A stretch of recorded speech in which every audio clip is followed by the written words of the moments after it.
Yeah, there we go. I didn't even start the recording or anything.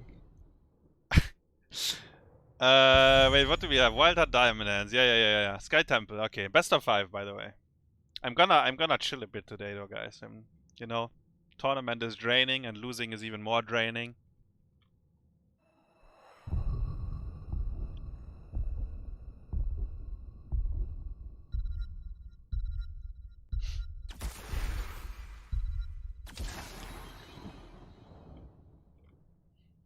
Muradin Hoggers. Wait, is there any stand-ins here? Let me see. MasonBlaze, HaeBin. No, so this team is full. And then, yeah, boy. Punished Hebi. Rutzou. No, everyone is here. Everyone good.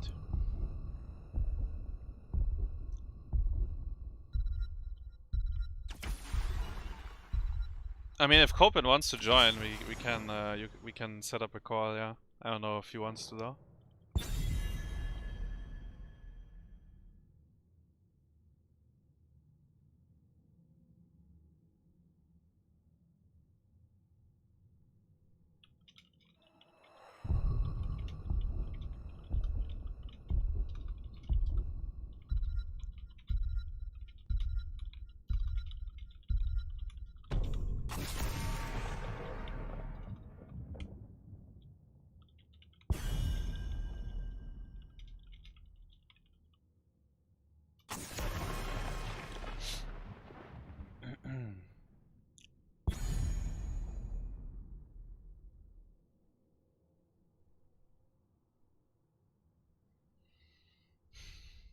Losing first match versus 30k and then win the grand finals.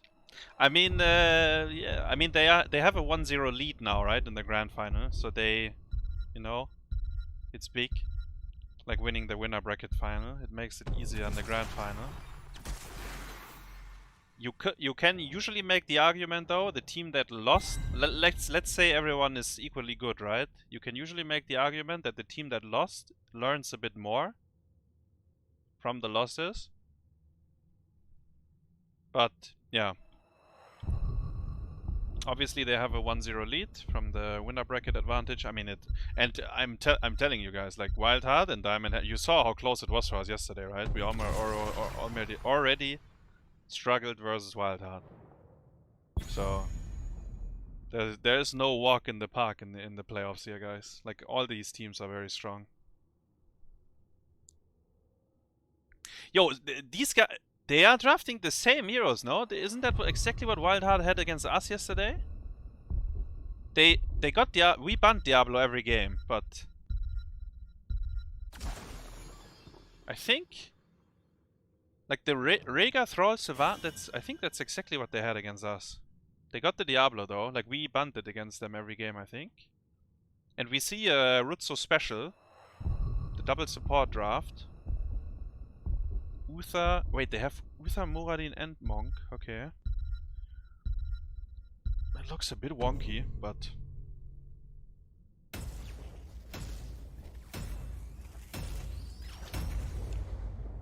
Can you explain why you ban Chromie so much? Maybe they can explain why they ban Hammer so much. I mean... you know, you have to ban some heroes.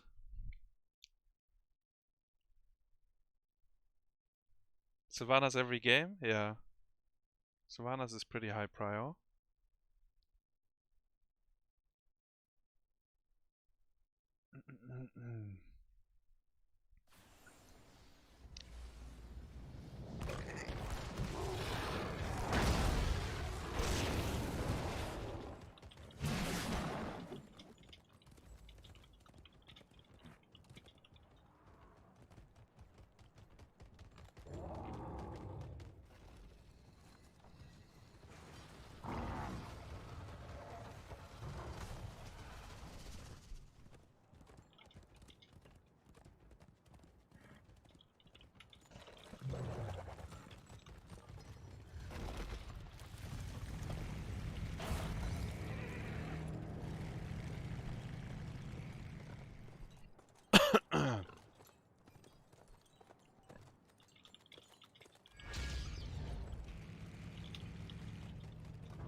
Karazim damage is good. Yeah, I like Monk. I mean, guys, didn't you see Nick? Nick with the 4-man Monk? Crazy. Oh, it's a good pick. Monk, you also have to keep in mind Monk's block totem is very, very strong into a lot of heroes. He's very mobile, so killing him is very hard. It's a good hero. I like it. I don't mind it. I was questioning the Uther more. I don't like Uther most of this. I think it's pretty often a pretty dog shit pick, but I mean sometimes it's exactly what you need. And he has the, you know, the hammer of justice.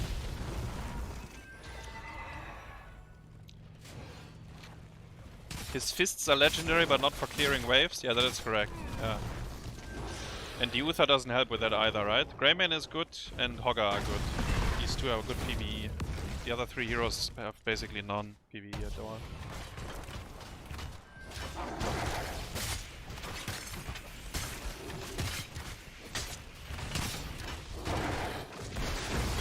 Uther can go Holy Fire at level 4. Let's see what he picks. We get there in a second. Oh, he did actually. Look at his wave clear now. Boom. It's burning. Burning them to a crisp. So HaeBin on Diablo, by the way. I think it's most comfort for him. Rhaegar, oh my fucking god. Legacy did the same against us and didn't die. He's a god gamer. WearyDay, not so much of a god gamer apparently.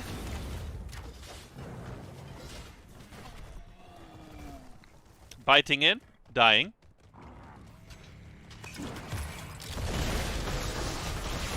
You could argue he bit in, so his team can T-push the hard game, but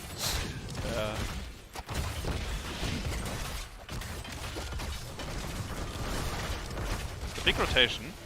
Diablo.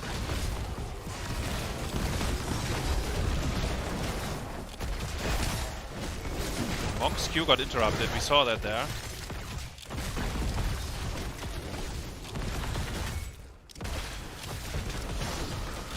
Sound is a bit loud. Yeah, we can lower it a bit. Did we win? No, we lost 1-3 against 30k.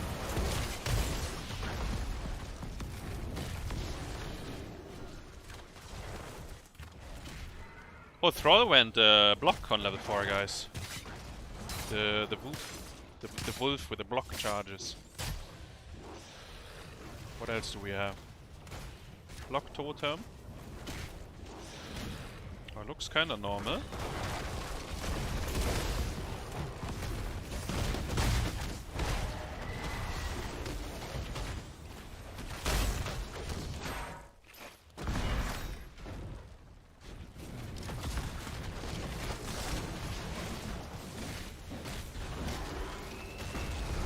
Oh. So trading temples. Top for mid. Actually mid is empty as well. Uther gets the last 5 shots.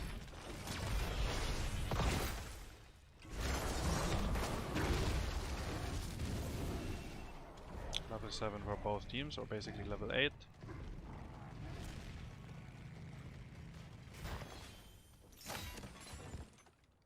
Wait, he just solo killed him. Yeah, boy! Was it Zergling that died? Yeah, I think Zergling is the place. Ooh, and Diablo's dead as well. And they can maybe push mid here. No, Greymane is calling to do easy camp. I think that's fine. You can do easy camp and then maybe still... No, Rhaegar's biting in! I saw it! Ay, ay, ay!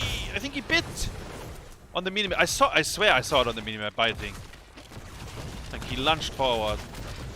Maybe he just put the totem actually. Either way, he's dead. Terrible early game for WildHeart. I honestly looks like an oxygen early game. So the question is, can you recover from this? Level 10 versus 9. How fast is the shrine spawning on bottom? Because Can they brute force the... Maybe they can get the fort with the next minion wave. Probably not. Sylph can stop the minion wave. You can maybe kill mid fort. Or boss actually. Okay. Because there's a few options down here.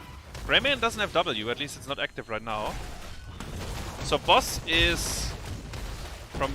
Like killing a fort is usually better than the boss. And the boss is more risky, but it looks like it's free. They don't get 10. No one is daring to sniff it either.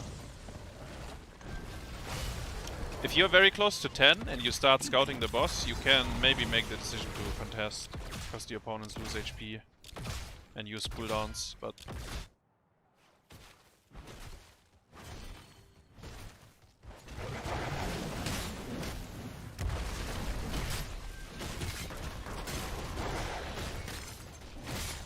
So actually 2 forts will die here. Mid, bottom, and then the remaining shots go on top. Unless... they get a fight here. HaeBin is trying to force a fight. It looks very desperate though. Because Diamond Hands is already preparing top. I guess they saved mid for now. It's very low though.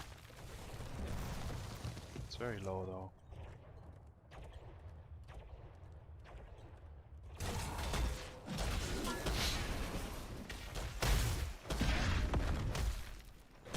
Is it? Wait, is he Divine? No, he has Divine Shield actually. Order pulled.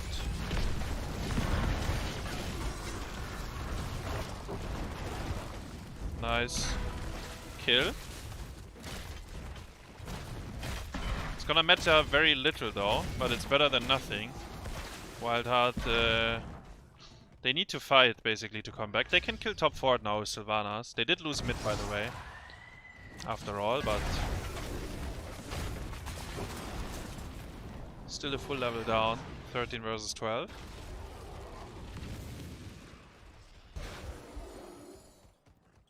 We use Sundering and Silence Arrow. HaeBin is deep! No! Ay! HaeBin is... Oi, oi, oi. Hogger was already in the bush. Hogger was already in the bush. 7-sided and bullet. Diablo instantly dies. The team was already rotated away, so he was kind of left alone. It's risky for him. Like yes, I know he wants to you know, control the bush, but it's very risky for him. First of all, the opponents were 13, so I don't think you have any right to control the bush. And it's fucking 7-sided bullet, man. And you are on a tank that has no mobility, right? It's risky. And he did get punished. He lost his souls. And you know what? 7-sided bullet are up again. They are in vision though right now. Oh, this is very interesting by cæsarsalad. He claims, he says, this is mine.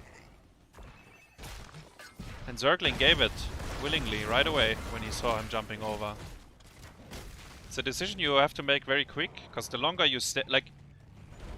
Ah, it happens again! Oh, we could have sundered for him.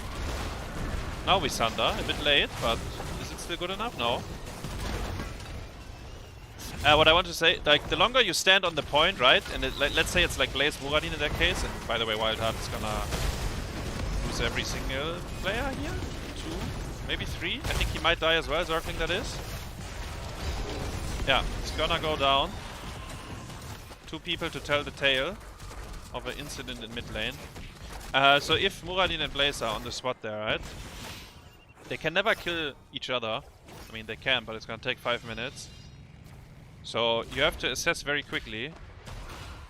Both teams are calling the police. Who's closer and who's stronger on the point. And Zergling said, I'm giving you the point right away. I'm not gonna bother with that. Uther is pretty alone in the mid lane here, but they don't have... they have no vision actually. The watchtower is in the hand of Diamond Hands.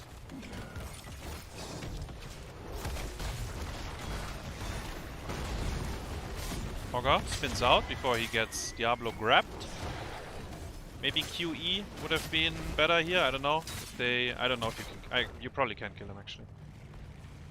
Too far behind. Diablo is setting a trap for him again.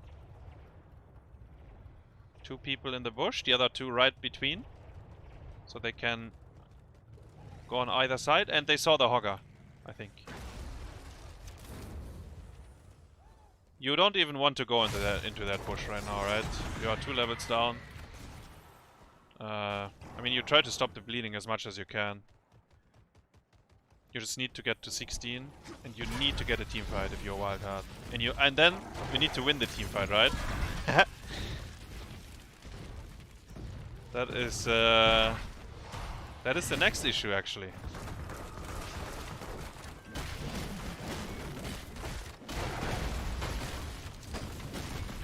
I like this, but this is also very risky, because the opponents are 16. And Muradin, look at him. The Giga Chat, he's not gonna die, and he's gonna keep them in the fight. Is it a fight that WildHeart can win, though? No. They can still keep them, maybe. Maybe a Horder pull from the side here. Actually, a Hogger Q might be enough. Oh, a fat one. Actually, so much damage, but he might be in trouble. HaeBin got his CC off. Ah. Alt A by Rhaegar, he lives. Oh, they needed the kill. They really needed the Hogger kill. Yeah, boy. A bit lucky there, I think. He had a good Q, but he didn't instantly spin. So he almost died. He should have died. If there was any justice in this world. But now WildHeart used every single tool they had, right? And they were fighting down the talent. Like they you know, they tried as hard as they can. Double shrine, no sorry, single shrine on top, but boss is available. Obviously cross map. And there's a watchtower in between, so the vision point. You will see so I think WildHeart, they just wanna go top and fight them. So Diamond Hands should start capping the shrine. When they see them come, you fly out with Hogger E or Horder Pulled or both. And you do the boss exactly with the other heroes. I think Hogger can never get caught here. Like, he should always be out. Yeah. Very nice spin, actually. I think there's 0 chance that it goes wrong, actually. Unless he goes for a Pepega spin. But he did it right. They give the shrine. They get the boss. And, wait, Hogger... Oh, good thundering. Are they B-stepping? No, they want to defend the boss. They got the kill, it's good, but does it change anything? Actually, wait, Sylvanas! No, cannot. Cannot go on her. Yo, I was just praising the Hogger, and then he got greedy. Nice thundering, though. Out of the bush, so he had no time to react. What I wanted to say, you know, all these little traits, shrine shots, boss, blah blah blah. The bigger picture is level 20 versus 18 coming up, and there's nothing WildHeart can do about it. They even got, you know, this kill was a donation basically, XP donation, and they are still 2 levels down when it comes to the 20 race. Wait, maybe Muradin though. Okay. I think you take any fight you can get. Muradin, sorry, Diablo's fine. He already used his Q though, I think. And yeah, now we see Diamond Hands backing off. As far as they can, behind their own structures. Because, you know, in 20 seconds, you won't be able to lose the team fight anymore, and then you don't need to back off. Blaze stun, thundering. They're so desperate, right? But I mean, you just gotta do it. Like, I don't know. Is it secret stash from the Hogger? Wait, they're very clumped. Ancestral healing, though. Hold up! Never mind. For a second, but it's only the Uther. It's only the Uther. Nice stun. Nice stun again. Blaze got home. Sylvanas got out as well, but yeah. Shrine is spawning, and you know what? It's a double shrine. Double shrine and 40 seconds death timer, I think.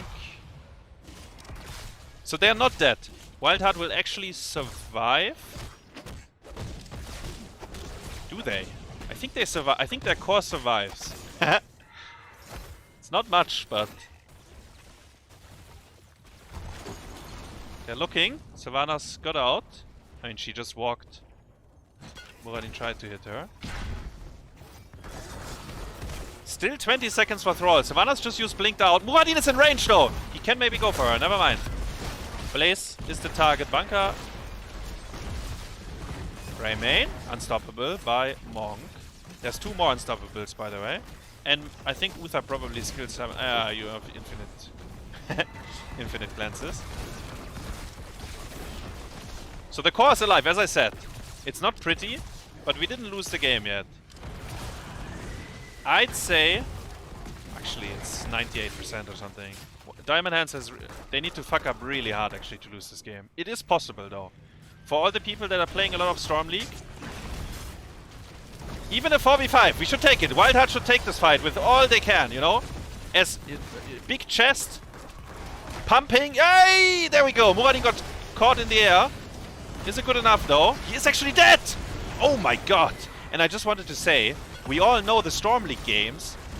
You are up infinite structures and then your team invades the opponent's side of the map and loses the team fight.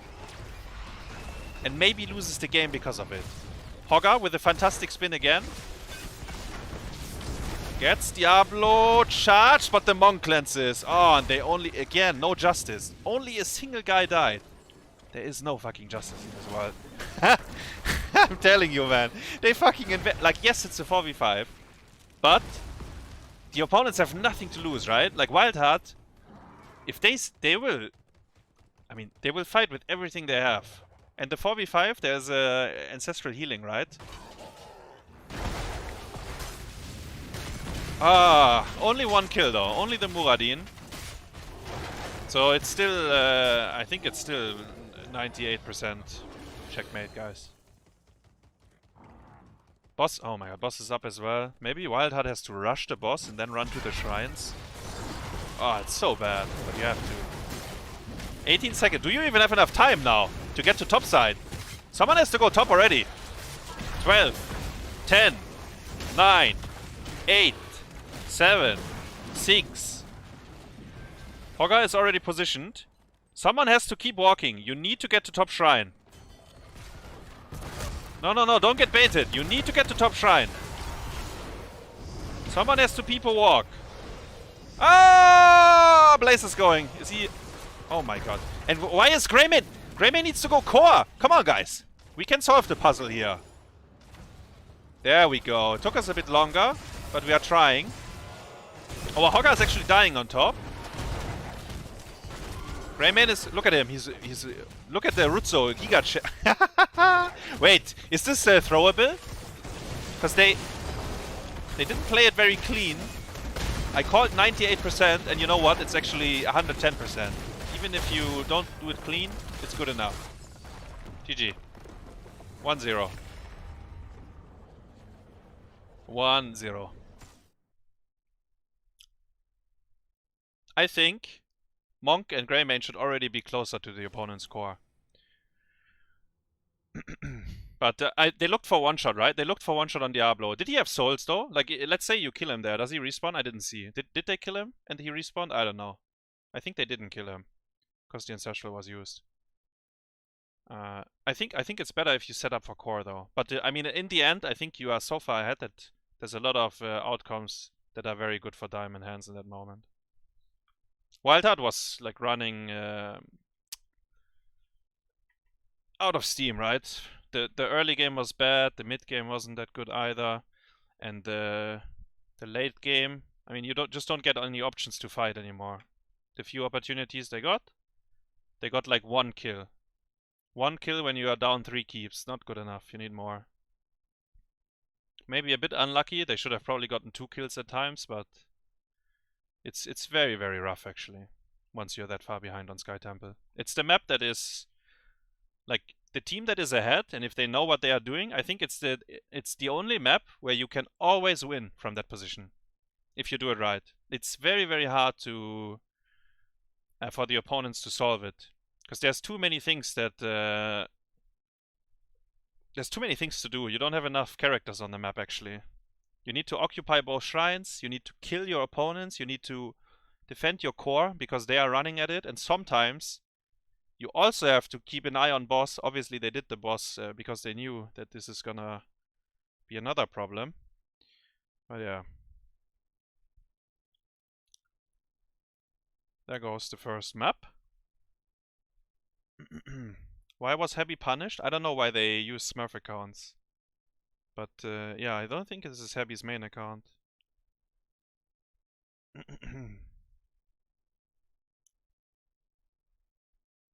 Why did Diablo pick Soul Shield? I don't know. I'm not a main tank Diablo brain. I mean, it's useless into 7-sided bullet, right? I don't know what he should have picked. I mean, he got counter drafted pretty hard, right? Like they have a very hard draft to punish the Diablo. Did we play today? Yeah, we lost to 30k, 1-3. I think it was a hard game for Diablo. I think he has to play very clean, because they have a very punishing draft for him. And even then, I'm not sure if he gets away.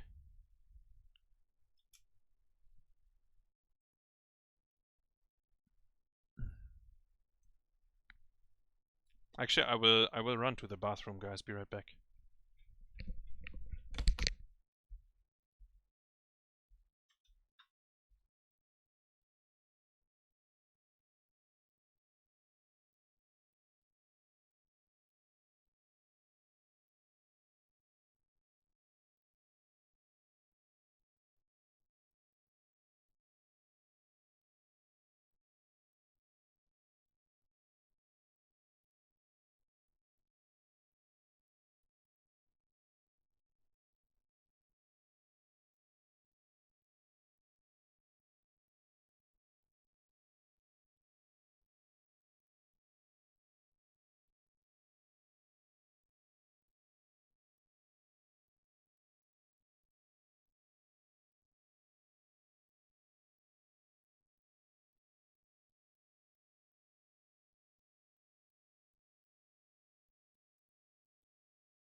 Alright, I'm back.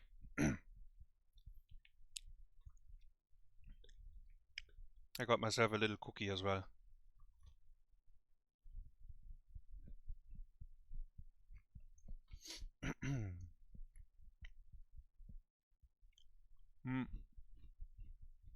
Wait, why is it not starting yet? What are they doing?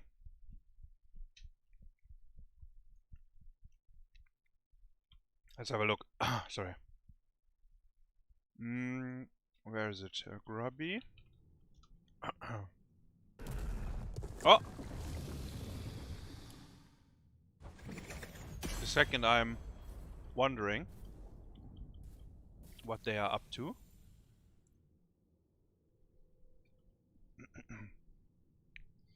Now there's a 5-minute break after 2 maps. So yeah. Basically there shouldn't be much of a break between the first map.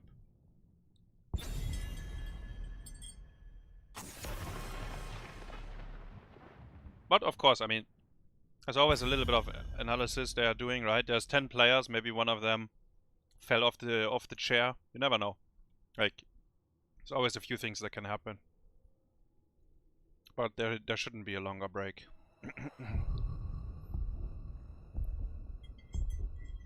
Johannes. Oh, Stukov. That's so interesting to see the Stukov band. No European team would ever do that, actually, these days. Maybe we should when we play against Hebi. Maybe that's the thing. So they keep first picking Sylph.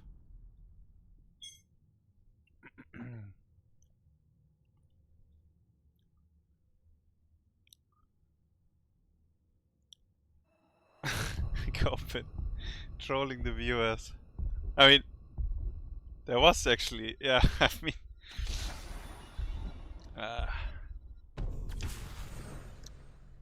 mean, there was a shooting in the mall, but it was unrelated to the LAN. Hogger Muradin. Yeah, boy, gets the Hogger again.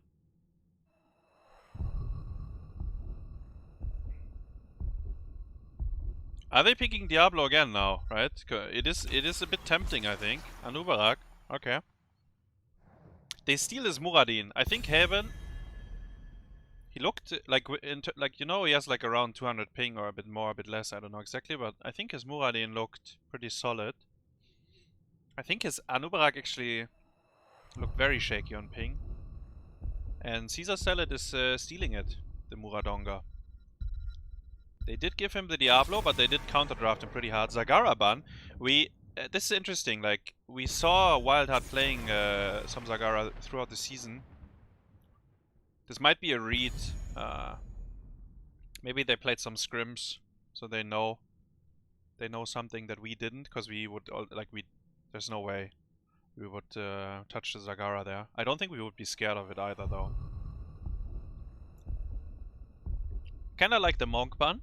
It's good on the map, and they already chose, they had double support with Monk, right? So they're willing to pick it. We see Dehaka and Anduin. Rutzou gets to last pick a range carry. Can be anything, honestly.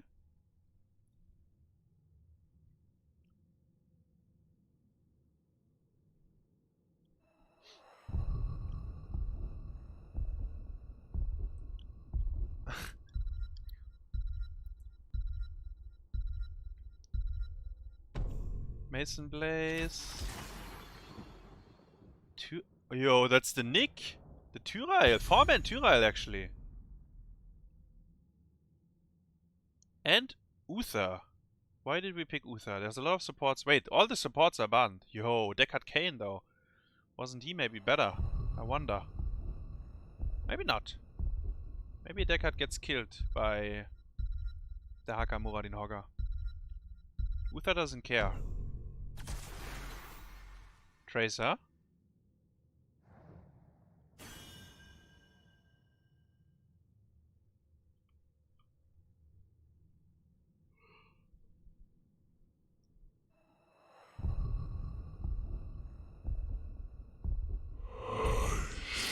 Yo, Kev, thank you very much for the resub. Welcome back. Not a big fan of the Tracer pick. Tracer looks good into every hero the opponents have, I think. But maybe she can't kill them. They are pretty tanky. But I think and Rutzou is comfortable on Tracer, right? I think if you have a good Tracer player, he almost every draft is fine to play, I think. MasonBlaze showing off some Tyrael mechanics. Oh, he has to go back the Walk of Shame for more mana. His hero is pretty mana intense. Can't blame him. He's doing it again. Boop. Full mana. Beautiful.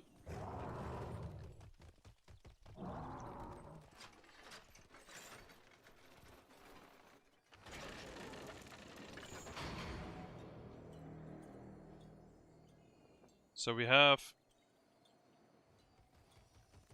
Actually, okay, so what I see a problem with the Tracer here, not so much in teamfight. I see a problem with Tracer helping out the top D push. Like when... What is going on here? We're diving the wall, but we were tanking the wall, I think, as well. HaeBin is fine.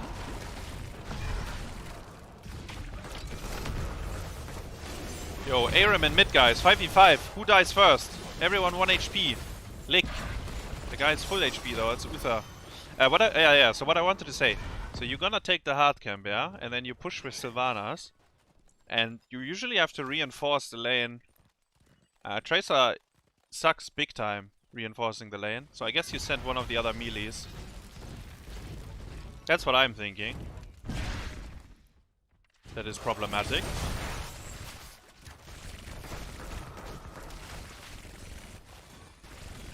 HaeBin gets the last XP globe, we saw it there.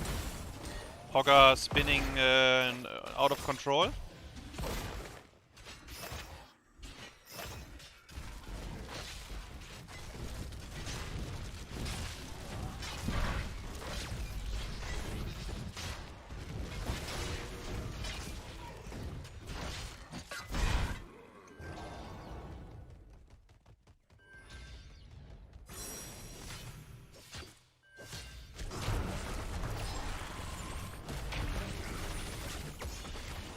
That was a bit scary. The dragon almost got stolen. Sylph had to man up, because I think Anubarak was a bit too far. He should have been closer.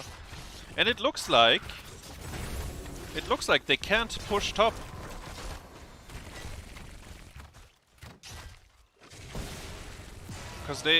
Because they were occupied here in mid. They are pushing top now. Hogger is maybe in trouble. Hogger is very much in trouble. I take it back. They are pushing top. That's how it should be. And I didn't see how much Hogger already deep. Ah, the spell armor is 1 HP. So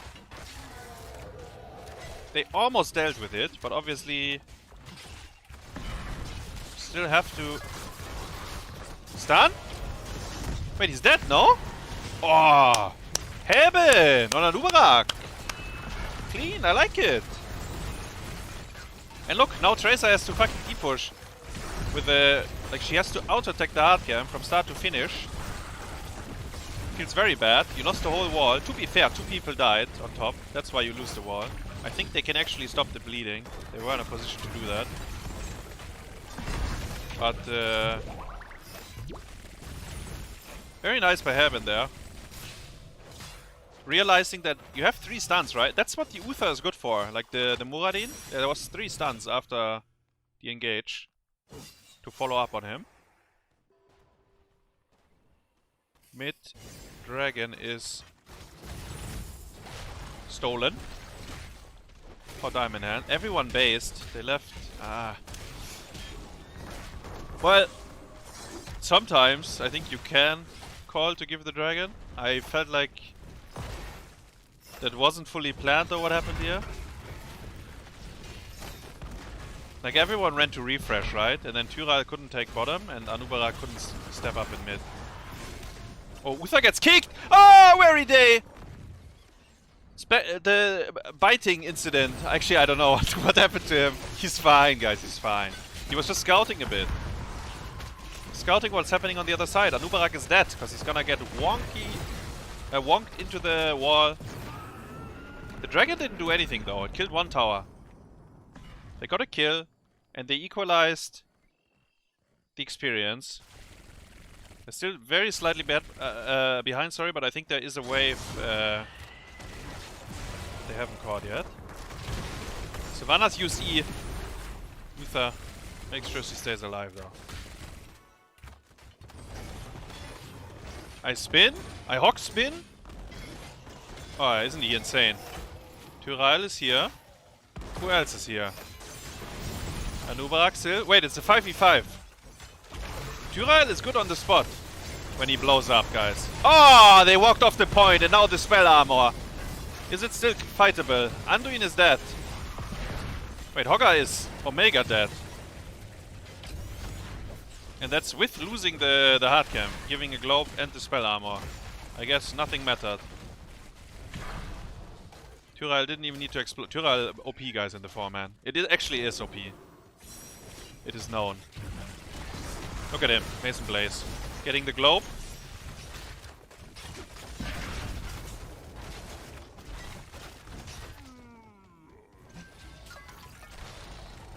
I stun.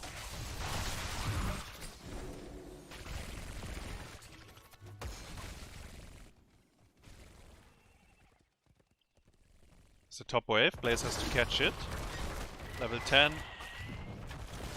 for both teams. I don't know what Anub is doing. He's starting the hard camp, I think. Maybe his team needs assistance? No. No. Level 10 is enough to...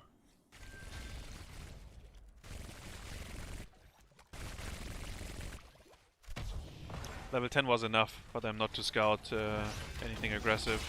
So it's Judgment, Mind Control, Cocoon.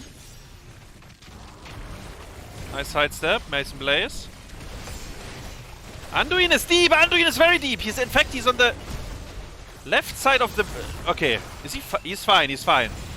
No, he's not fine! Oh, the Divine Storm, that's Yasu! Oh my god! And yeah, Tracer looks... whoever said it in Twitch chat, Tracer... I mean, I think his team is fighting too much, actually. That's why Tracer looks bad, but... I think his team is fighting too much. Like, these kind of brawls, with your support on the left side... Your fucking... Anduin was on the left... Guys, I'm saying it again. The opponents are on the left side. He was almost in the wall to start the fight off with. No wonder it escalated. They did interrupt the Judgment initially. Otherwise, I think the fight would have been instantly over. But WildHeart getting some very juicy rewards here from that fight. Bottom fort, some damage in mid. And by the way, ibtingz with the mind control there. The one that making sure that the fight is in their favor.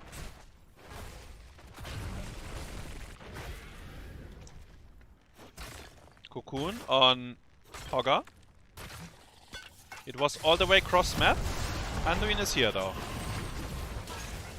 And that's... We talked about that yesterday, right? With Dino as well. Like, if you cocoon someone like that, you give a lot of time for the teammates to rotate. Or to come up with a plan. In this case, it was enough time for Anduin to be there. So we didn't see how it started. Maybe Anubarak had no other choice. But I think usually you don't want to cocoon like this.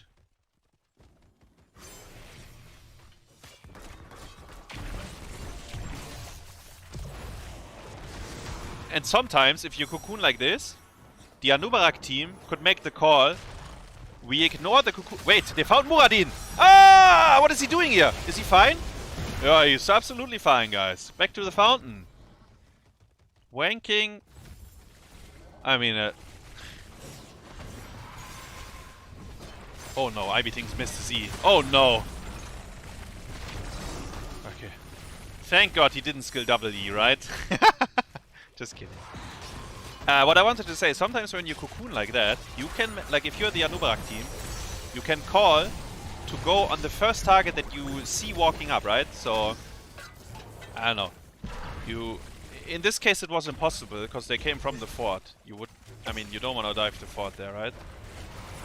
But you can say ignore the cocoon, like use it as a bait, because the teammates will show up most likely, and then you can sometimes go ideally on the support, but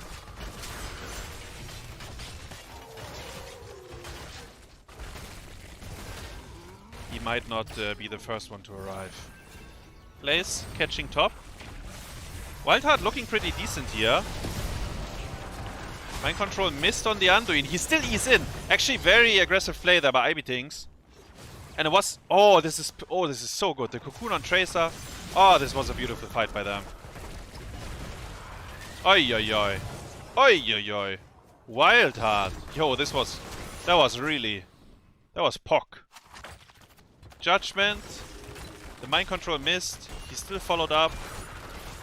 The cocoon on Tracer. Very clean, actually.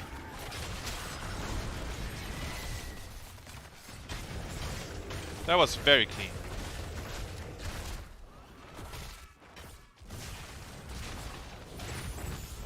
And when I say the mind control missed, I mean he tried to hit Anduin, but he had Muradin, right? And they couldn't kill the Muradin there. Hogger is on the cam. He fucked up his spin again, so he's not super quick. Nah, he's fast enough, yeah? Is he? Oh, they didn't walk on it again! Yo, Zergling, bro! I saw that! You were auto-attacking instead of moving on the point. To be fair, maybe it's better like this. I don't know, it looked a bit wonky what they did. Actually, to be fair, they were 16. Nah, they should have killed everyone and got the cam. Like Sylvanas did the right thing. She fucking manned up. She's like, guys, we are 16, we win. We win the video game right here. But we didn't.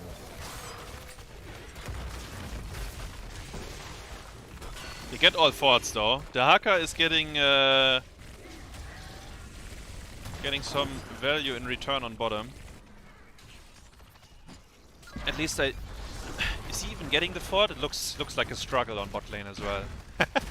Eventually I think he will. Ah, this is a very different WildHeart though, right? Compared to map 1. Like Sky Temple wasn't their deal at all. Actually, and HaeBin plays a pretty good Anub here as well. I think against us yesterday, you could see that he was struggling quite a lot, but right now, some very good Anub arc, I think. Punishing people on top lane early game, some good cocoons. I mean, the one on Tracer, right? While killing Anduin. Cocooning Tracer there also means that Sylph is not scared anymore, like there's no damage in return, basically. Order pulled. Counter engage, counter steal here. He did E away the millisecond the mind control hit him. Beautiful.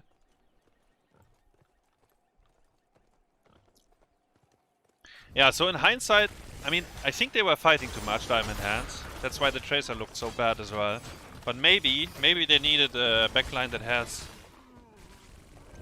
a bit more clear? I don't know, actually. Is wave clear even in... I think it is a bit of a problem, yeah.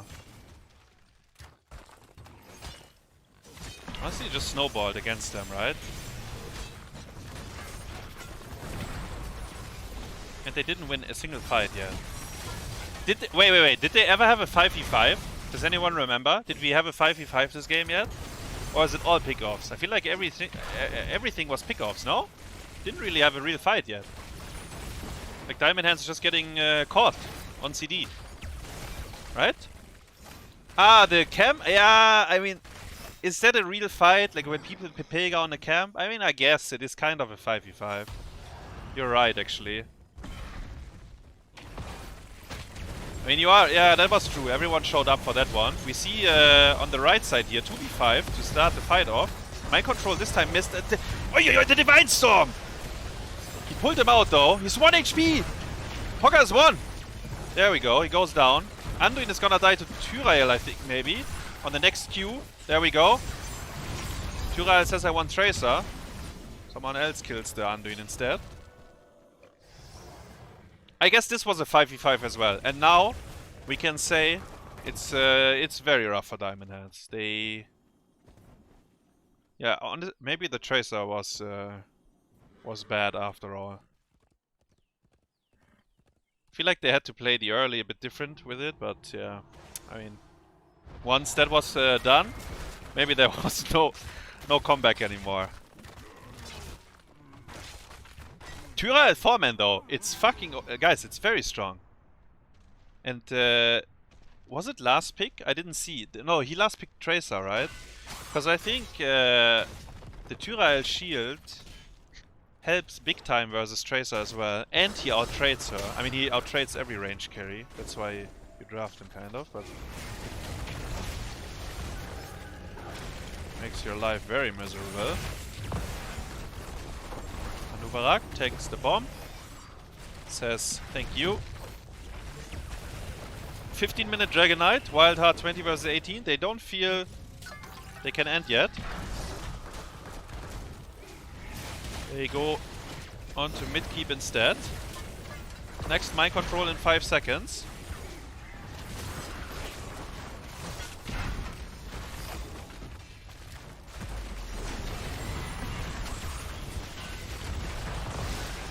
Getting hit on Muradin. He got his avatar off the second he got hit.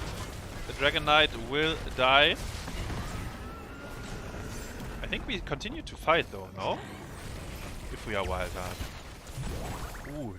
Rutzou, no ping, did you see? Eat the cocoon. ibtingz, unstoppable. Divine Storm missed. Judgment does not miss, but it was in Africa.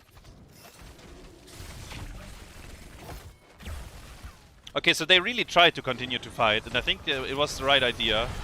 And they can still do it again. You are 20 versus 19. You have mind control every 20 seconds. There is one, and oh my god, he hit the fucking Anduin. How? He did lose Anubarak. But how is Anduin the one that gets hit there? Tracer has to use E. Can we follow up? I think she... Oh, look at Uther! Okay. Ah, he really tried. He really tried to smack him. Okay, now we stop brawling, I think. We lost our Anub, we got 1 kill only. We stop brawling.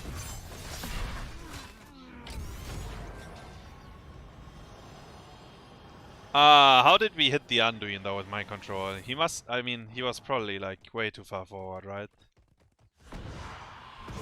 Because honestly, could have been very good for Diamond Hands, that fight. Because they did get the Anub kill pretty quickly. It's okay though, 20 versus 20. We start again. So on Sky Temple I said like 98% win rate, right? From the position that Diamond Hands was in. I think Dragonshire is not as straightforward for the team that is ahead, structurally. But it's actually really good as well. Because the top lane, Diamond Hands, it's impossible to do anything around top. Which means, instead of capping 3 objectives, right? Because you need, if you want to get the dragon, you need 3 lanes. Top is always yours, in this case.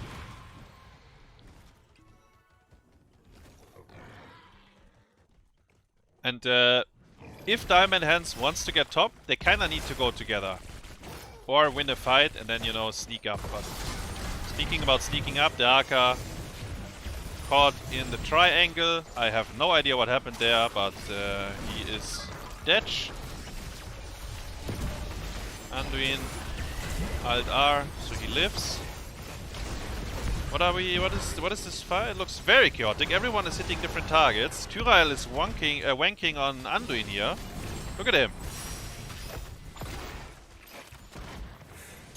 Now I think Nick... Actually, I don't know what Nick would have hit this fight, but... maybe he did the right thing.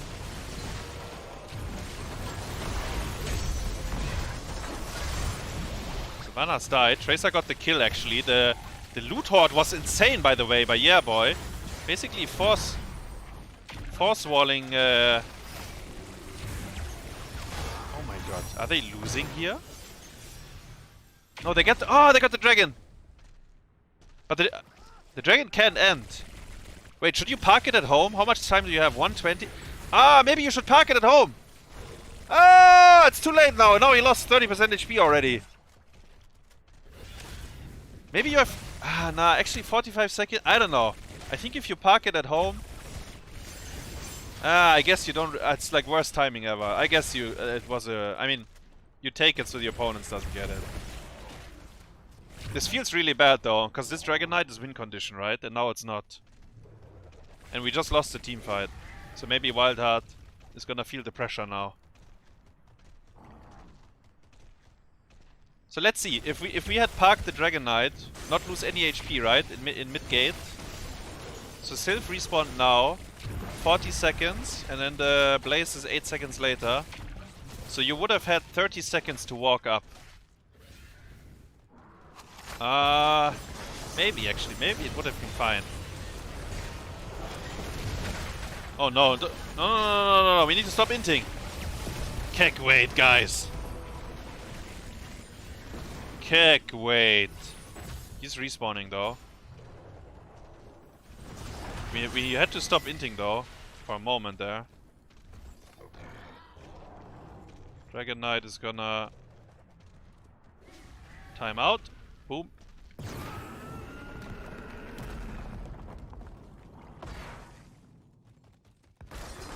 I mean, they still didn't kill a single fort. Bottom is legit 1 HP. So how did they win the fight? Was good horde up, like the position, and Tyrael wasn't there to begin with, I think. Actually, they didn't even really win the... I don't know, it was very strange. They didn't even really win the fight, right? But yeah. Hard camp on bottom. Maybe another 5v5 down here. This is a very good isolation position, by the way. So if you burrow in, you might land it on 5 heroes. Because they are so clumped up. Muradin jump got interrupted. Gets Avatar off. We are going on... Ah! We cocoon the same target we Judgment on. Tyrael jukes the light bomb. Oh, the frontline damage. Look at that. Muradin and the Aka taking a beating here. Again, the jump got interrupted. Maybe by his own pull. I've seen that before as well. This time, the pull does save the guy that is mind controlled. No kills. No one dies. We cocooned the guy we judgmented. We judgment. Tracer is in! Maybe! We land? Oh, yeah, she's... Wait. Rutzou is Oh, you know who died? Anduin, but... Nah, everyone is dead. Rutzou God Gamer, his KDA cannot be ruined, but his teammates do bite the dust. And it's gonna be 1-1, guys. HaeBin wants his KDA. He's lagging though. The Hammer of Justice. There we go. What about Yeah Boys KDA? Can we get it as well?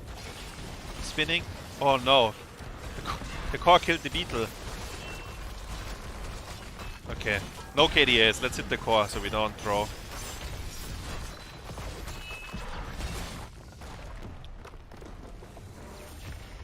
Whew. Oi, oi, oi. So, the judgment on Tracer there is actually really good, because you force her to press E, and then she becomes a kill target right after, because they do have a decent amount of CC there. Anduin had used both pulls on the disengaged on bottom, one on Dehaka, one on Muradonga.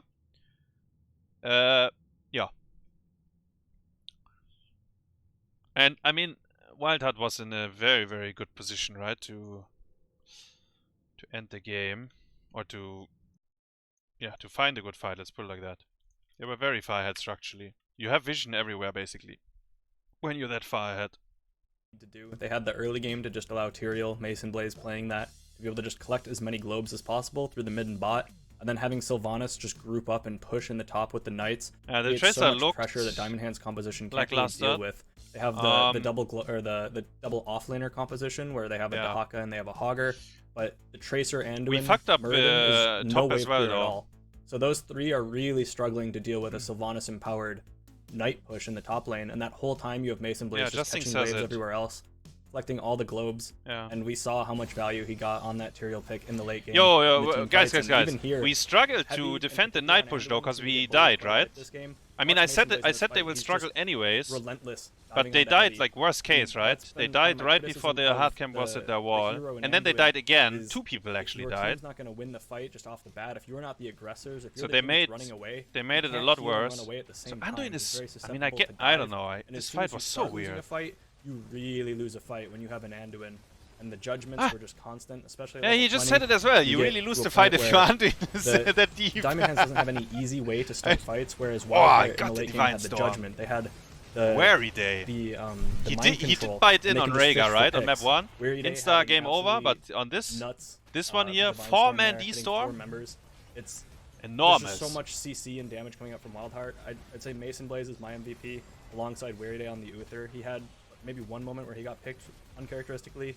But outside of that, the D-Storms were very good. He basically 1v1s Rutzou on the Tracer during all points in the game whenever they're on the same screen. Just with the Holy Shocks, he's able to kind of keep Rutzou at bay. Rutzou can't even trade into the Uther, which feels really bad.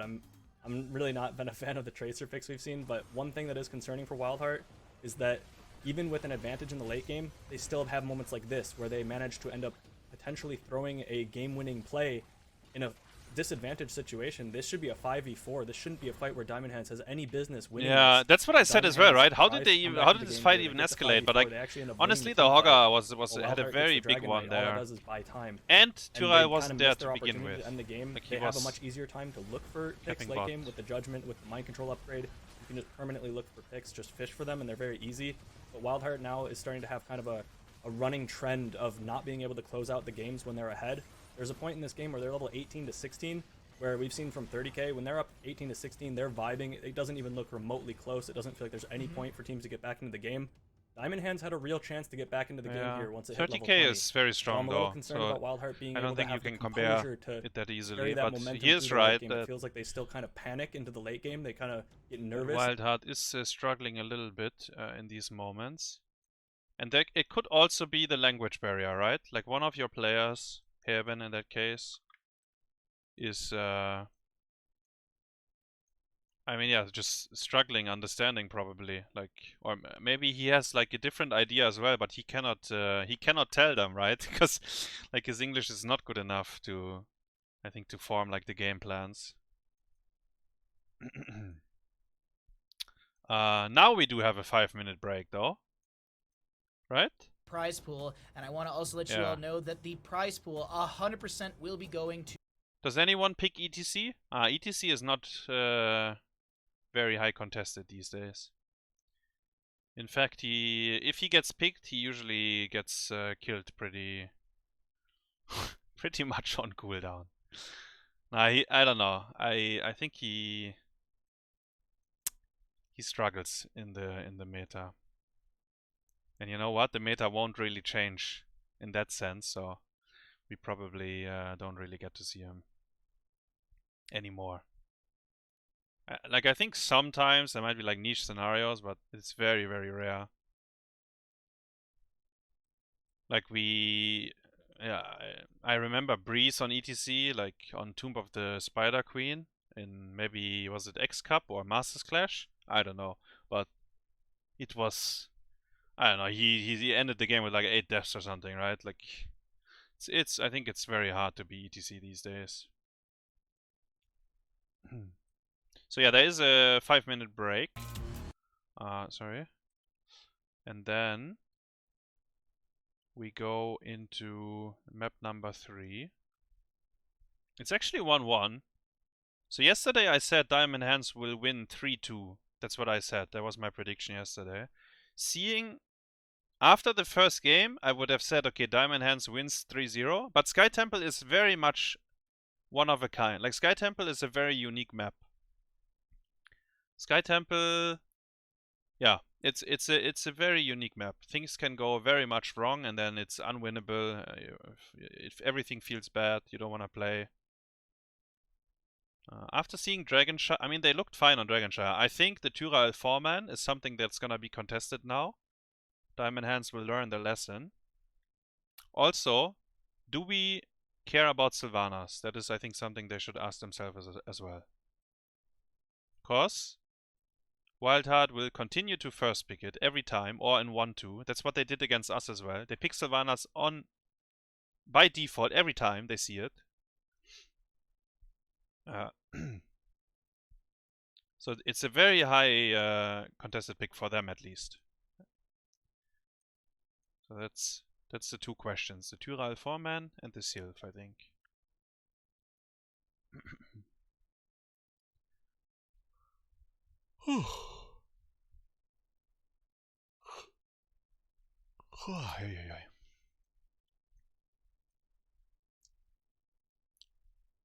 Wouldn't Arthas be good into multi-melee? I mean, Arthas has no engage, right, if he's the main tank. That's the problem. So the multi-melee draft, they just kill everything around you, they kill your buildings, and so on. And Arthas is trying to get into a fight. But can't really. That is the thing. That's why I think Arthas is better. If, like, I don't know, like we see very little Arthas these days as well, right?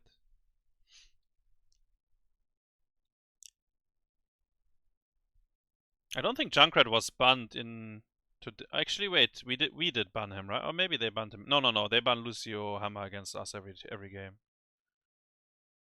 But I think Junkrat was open in some of the games. I don't think he was banned.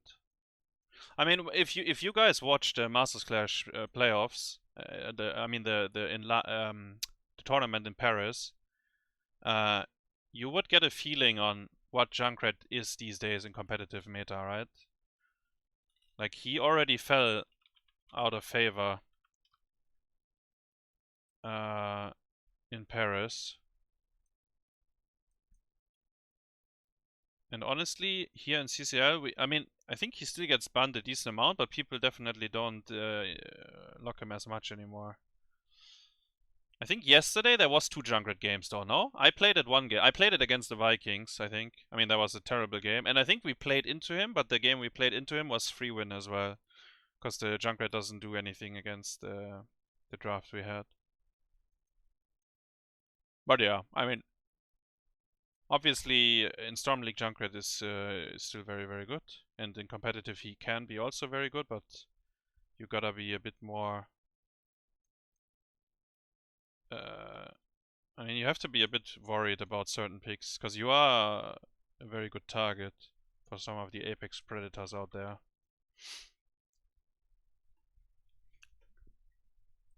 Oh. Ah, no Junkrat, because Tassada is better. Yeah. Actually, Tassada is better. That's why there's no room for Junkrat anymore.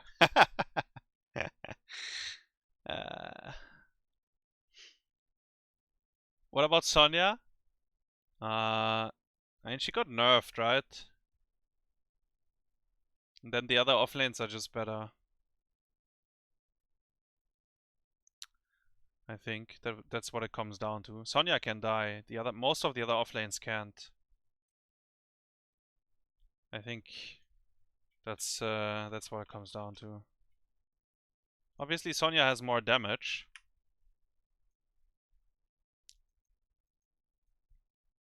But yeah. You can always check here heroespatchnotes.com and then check the hero. Like, you can see what kind of nerfs and buffs heroes got chronologically. So, like, there was a time where she got buffed and then she was like very high contested, and then they nerfed her, and then people pick her less. Hogger is very strong. Blaze is very strong. Now, Mathael sees play a bit. Yeah. What are they doing here? Just reach. Oh wait, well, hold on. Wrong way. This way. There we go. Let me just reach into your camera and get one. Oh, Grubby had some cookies as well. Yo, I also I had a very best, nice inflatable tube man cosplay, because it's really hot here. So I somewhat embarrassingly I went over to the fan. I have a huge fan, and I was just like basking in the fan. You know, putting my shirt up. I was getting all poofy. I was like a big inflatable tube man for it. It was a good time. It cooled me off. It's like 80 degrees in my stream room right now at Fahrenheit, and I was wondering, I was like, well, there's like usually like a little airflow. I have a fan behind the green screen. 80, what is 80? I think that was what I said yesterday, no? 80 Fahrenheit, 26, yeah, okay. I remember when they asked us yesterday.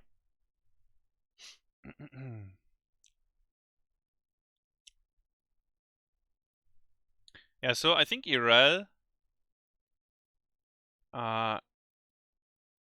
we saw Irel yesterday, I think. I think 30k played her. I think WildHeart played her. I mean, you still see her sometimes, but you wouldn't first pick her, for example. While you do first pick Blaze and Hogger. Yeah. Sometimes on BOE you first pick Irel, I think. Depending on what offlanes are banned. It's a very good map for her.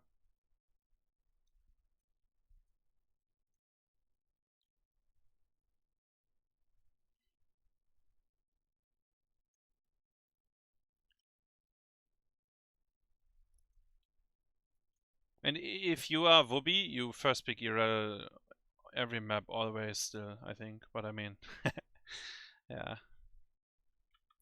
Maybe because he's not too comfortable on a lot of other heroes these days. It's probably like a 4 out of 10 in strength. The first objective could maybe get 1 tower or 3 towers or 5, a fort if you're lucky. But on this map just now we saw the first objective being taken around level 11 and it took down all 3 forts, or well, let's say 99% of the final fort. Yeah. This is a very strong objective. Is he talking about Alterac? There's 2 bosses. I think so. But let's see. Oh yeah, draft is starting, sorry. And it is Alterac actually. Like when I heard Grubby talking about the objective, I felt like that sounds like Alterac to me. Alterac objective is pretty strong. Like it opens up the map very well.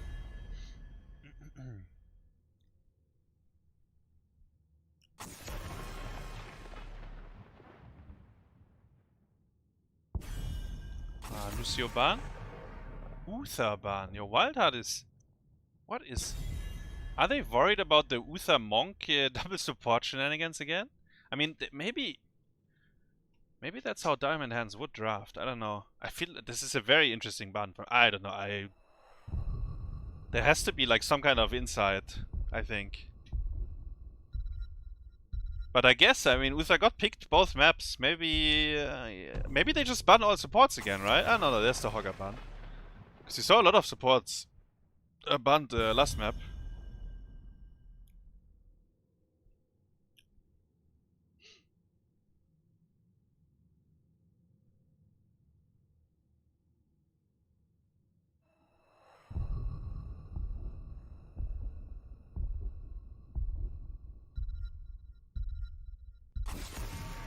Right wing ban.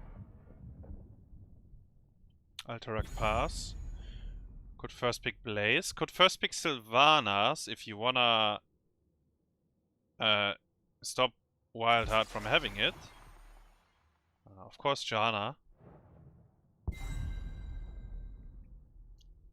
I mean, so Johanna is... You can't really kill her. It's an annoying tank to play into, I think. But you give up some picks, right? It's exactly what I said. Blaze and Sylvanas. You just gotta make a choice there as the first pick. Like, what hero do you think is a very good foundation to build the draft around? And Johanna is... I mean, she kind of is.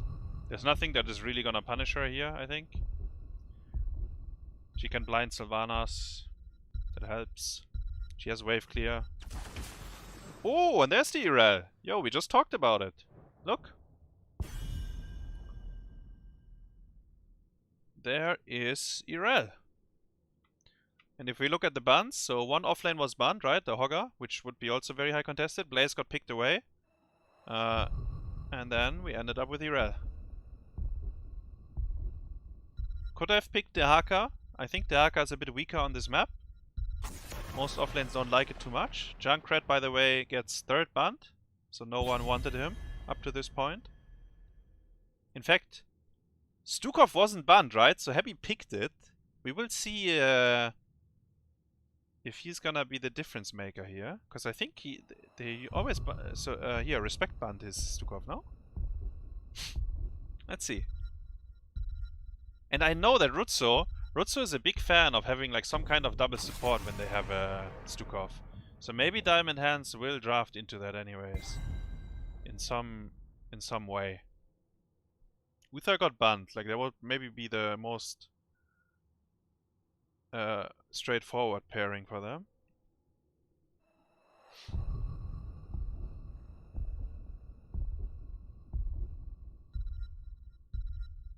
WildHeart needs a tank and a support. Then you can flex the last hero. That's what they pick.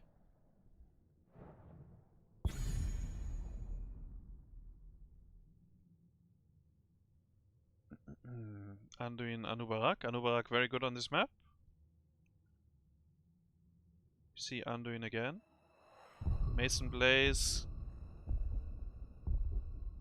will have last pick here, but let's see if we get a double support with the Stukov or not. Nope. Maiev and Falstad.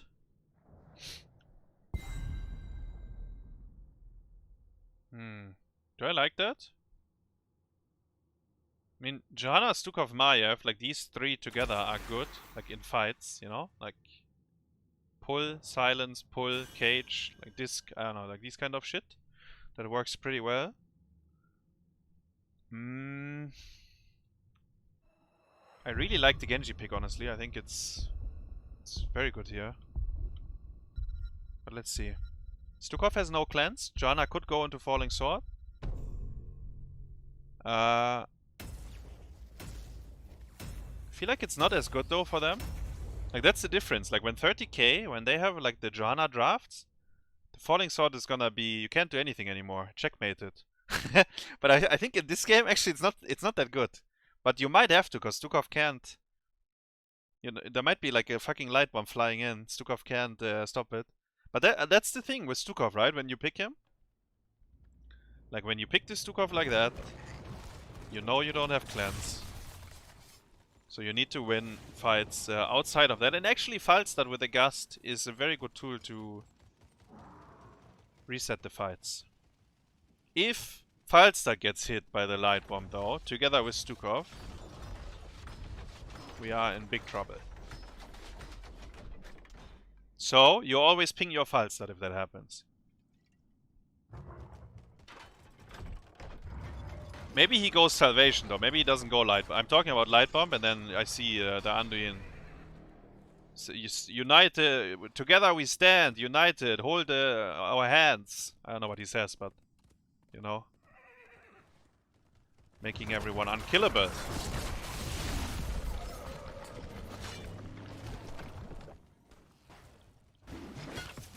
What's happening down here? Zergling. I think he pressed Q on the tower. Got punished for it. Did he even get to press Q on the tower? I can't see it. I think he did.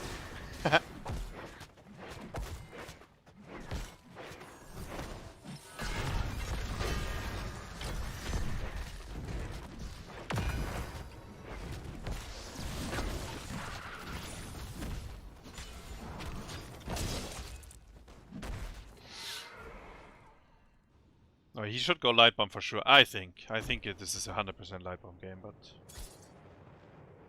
I think most games are actually light bomb games.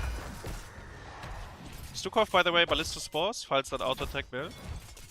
Nice momento for Maiev.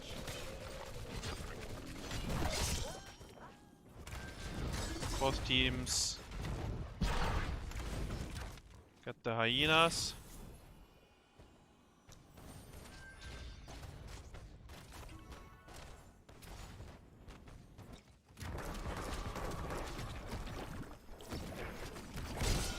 Oh.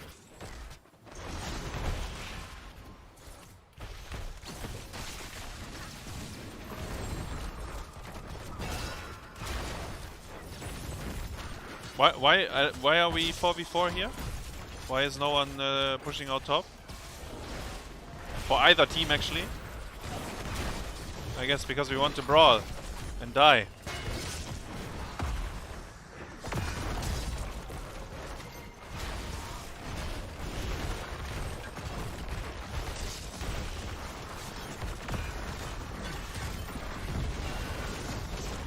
Well, lost the whole wall to the brawl. If you had pushed out top first, then you can rotate to mid and help at the defense at the gate. And maybe the opponents will send some on top because they start to lose XP. Now, I mean, for example, like Genji can't do anything in mid, right? In the 4v4, he won't be like, I don't know, he doesn't do anything there, early game at least.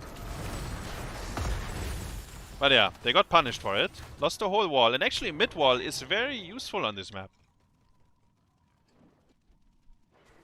Mid wall is very, very useful because it is the anchor position towards the objective.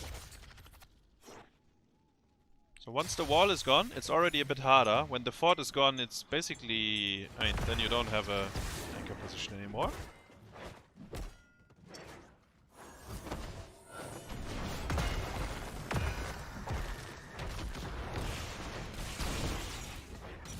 Blaze is busy on the easy camp, so he loses his bot wall.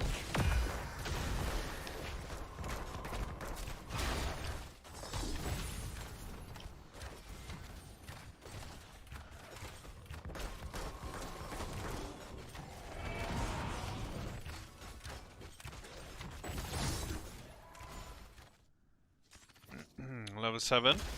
Almost there for WildHeart. I think Genji should match Falstad. And Blaze...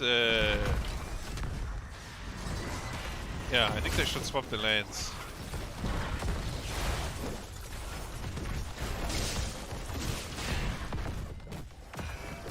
We can do it now. And Genji actually goes to bottom. Yeah, I like that. I think that's correct. I mean, the bottom wall is gone anyways. Actually, Rel is following him. And the Falstad will be...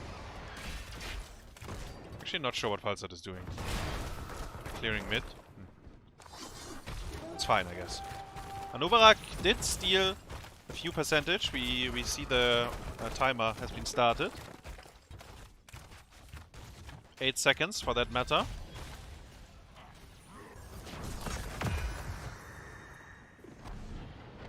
Man, WildHeart is so out of sync with the easy camp. Look at this shit. Diamond Hands is already pushing. The other one didn't even spawn. Ay ay ay. That is a big problem, guys. And we lost our wall already. So it gets worse.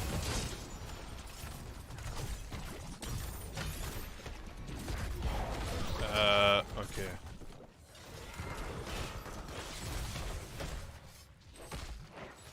Man, we lose soak every... Look at the lanes! Top and bottom! What is WildHeart doing? No one is soaking anything. They just... ah! Yo, the early game is go next for them, I think. Gonna be 10 versus 9 in a few seconds. I think the objective will be lost for sure. Like, Diamond Hands will man up for it. Maybe they even... Okay, I thought if he insta-discs him, maybe they get a kill there.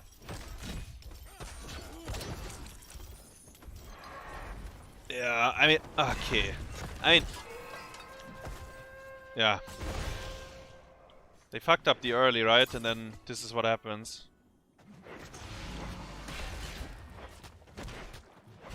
And I think mostly... I don't know 100% actually what happened about the easy camps. Maybe Blaze needed some more assistance. Maybe the lane was fucked, so he couldn't go on time. But, I mean, obviously Maiev is very quick. Blaze is fast on level 4 once he gets there, but before that he needs some assistance. Every time Maiev has Nish's Memento, she actually does it super fast. So.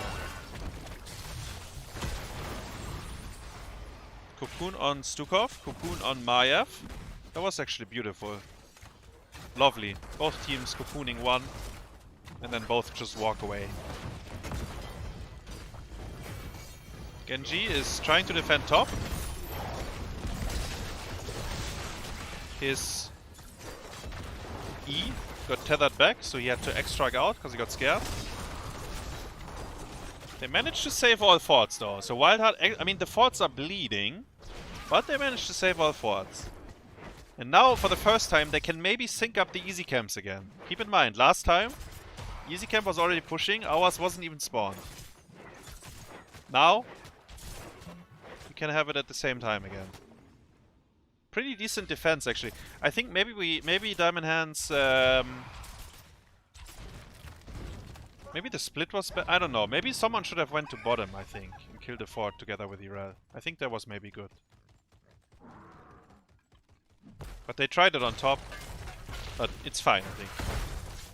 Speaking of Irel, she is dead. Genji survives the gank. Yeah. Less shield. No, falling sword. He did use it, actually. Must have flying on the Genji.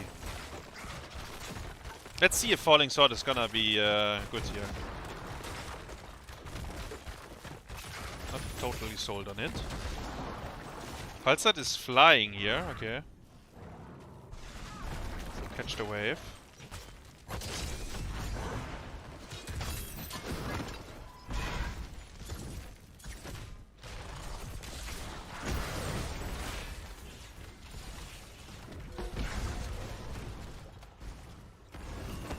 $13 for both teams.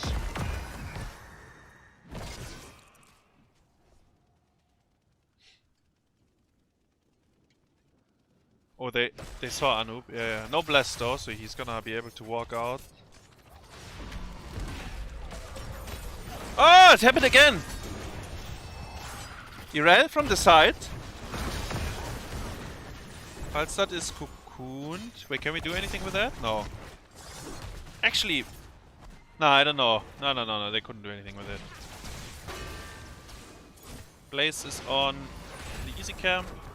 The game is gonna slow down a bit now. I say that, and then ibtingz is trying to kill Falstad. Nice try, actually.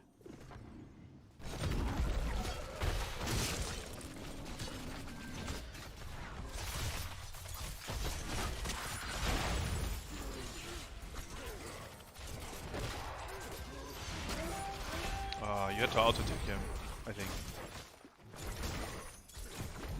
I mean, actually I'm not sure if he was ready to do it. Falling sword. Incredible. Genji zoning Maiev and Irel. Irel jumps over. Ooh, she did... Wait, did... Oh, Blaze might have to use bunker. There we go. Anduin is cocooned by Maiev. The other one wasn't used yet. Sylvanas is in Africa! Ah! Oh, it was actually beautiful. Never mind. Did he try to pull Anuba? Yeah, maybe. Maybe it was, yeah, maybe it was beautiful. Sylph with the double E actually making the miracle escape there. Beautiful. And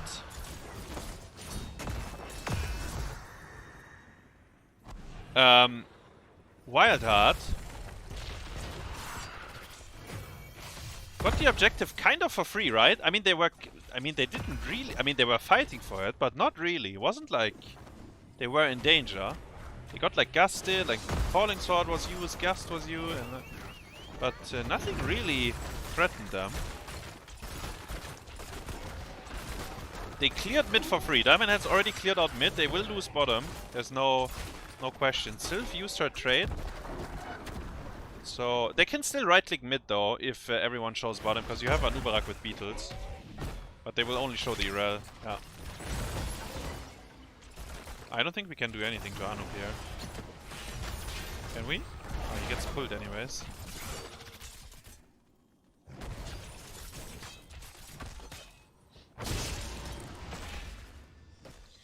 Gets pulled anyway. 16 vs 16.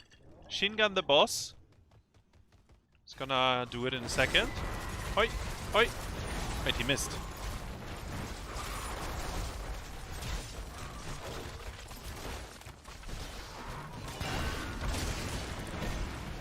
But bosses get traded basically.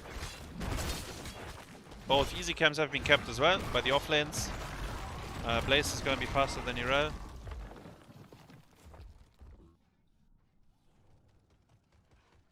Game is very even.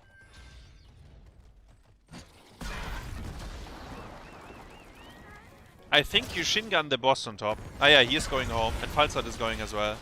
I think that's what you do, the correct split.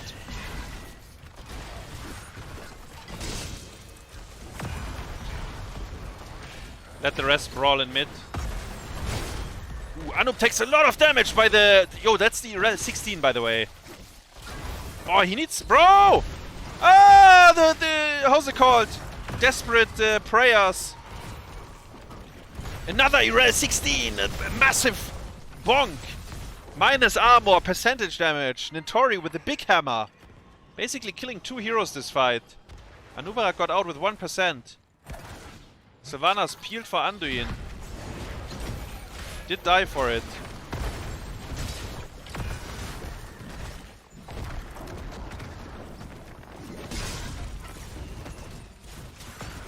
And I was thinking, there's no way they get a good fight. Again, the Irel bonk. Do you? Oh, you joy. Blaze has to base.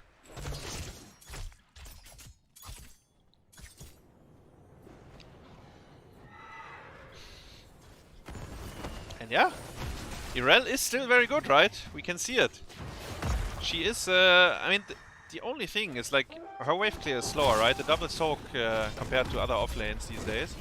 In team fights though, she is good for sure. She's very hard to kill. Good CC. She Irel actually enables dive into forts and keeps because her ult is gonna be ancestral healing if you do that. Because then you're tanking, you press the button, boom, full HP, while the opponent is dying.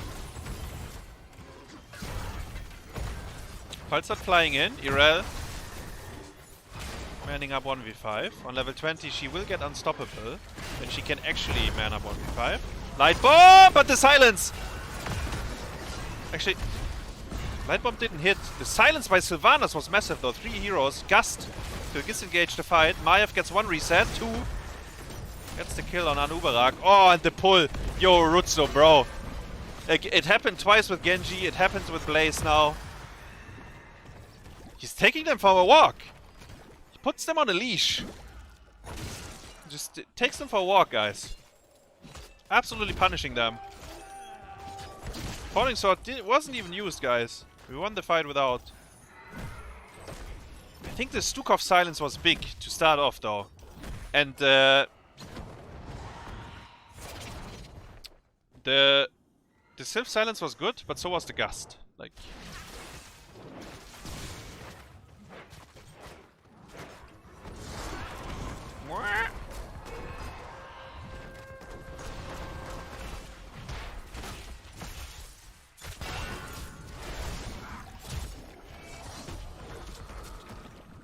if he hit, it's so funny, right? If he hits all 3 shin guns there, maybe Falstad is dead.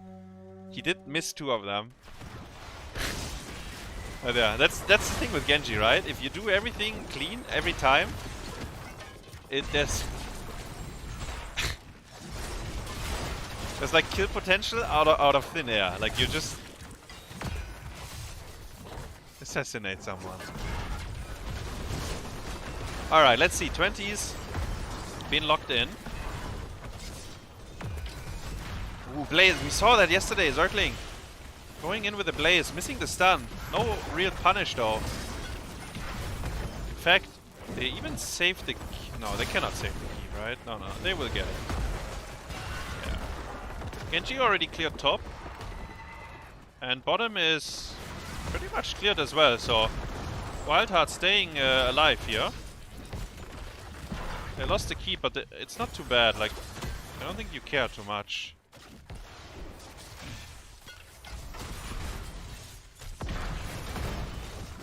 Janna will fly out, yeah. Ooh, Wind Tunnel was used. Anubarak gets pushed. Falstad is flying towards... What is... Okay. Top boss, like... Ah, yeah, top boss, sorry. Top boss is gonna come out.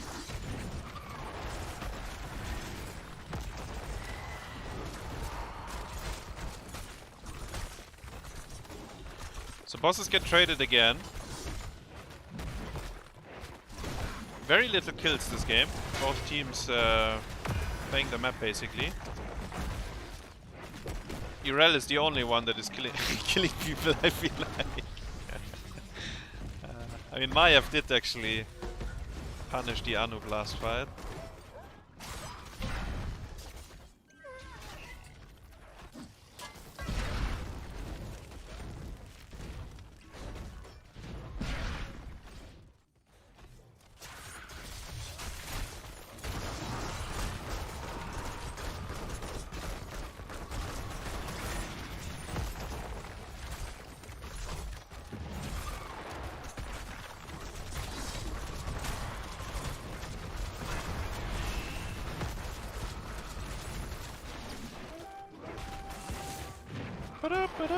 So they did start to channel. 50 seconds though, guys. It's a long timer late game.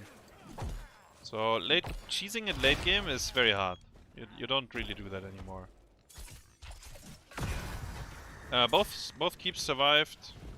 Actually, WildHeart's keep will eventually die because there's a fort. So there's an imbalance with the minion waves. I don't think they really care though. Like that, they lost mid keep already on this map. You can take it. The bleeding is fine.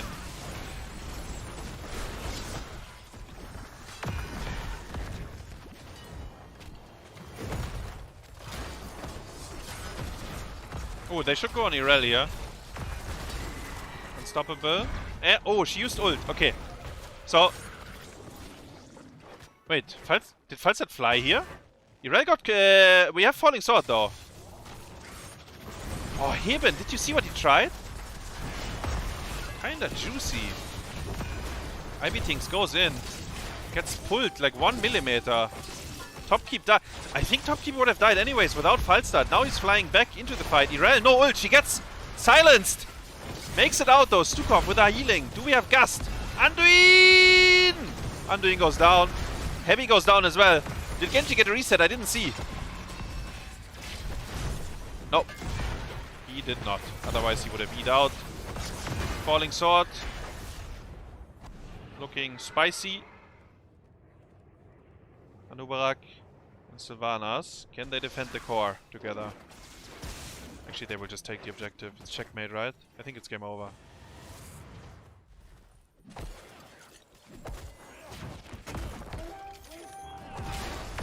think they just died to the horseman. 30 seconds. Wait. 38. Yeah, I think it's... I think... I think that's it, guys.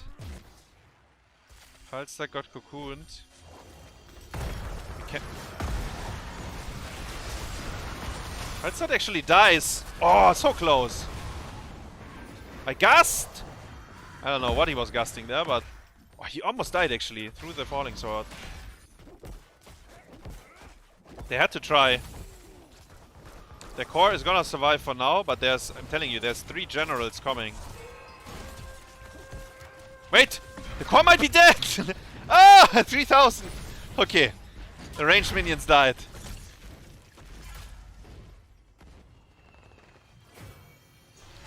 Ay ay ay. We haven't seen a single... Again, the light bomb shenanigans, like nothing there. We haven't seen a single light bomb engage, by the way.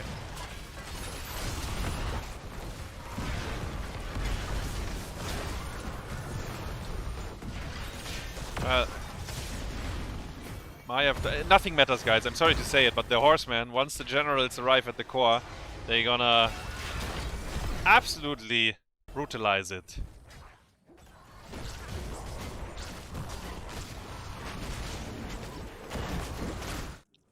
Well, Diamond Hands, 2-1.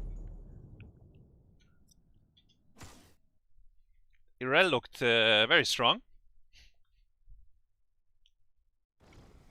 I have to say. I mean, the Stuka, I feel like they just out-macroed them though, right? From start to finish, I feel like. Faster, easy camps, got the first objective. Kind of dodged a lot of fights, like they didn't really fight that much.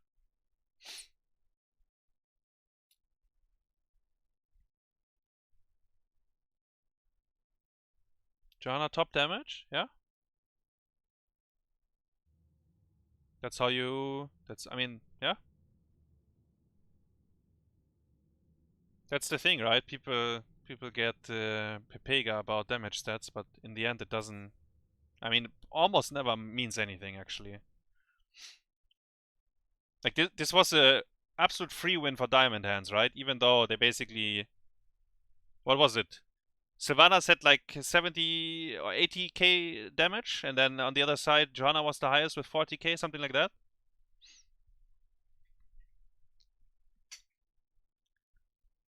And yeah, there was almost no way that Diamond Hands would lose the fights, right? I mean, there was almost no fights. They just, as I said, they hard out macroed them from start to finish, actually.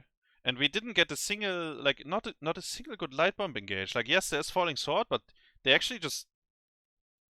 The execution wasn't there. Like, they actually fucked it up themselves often. They didn't even get it off, really.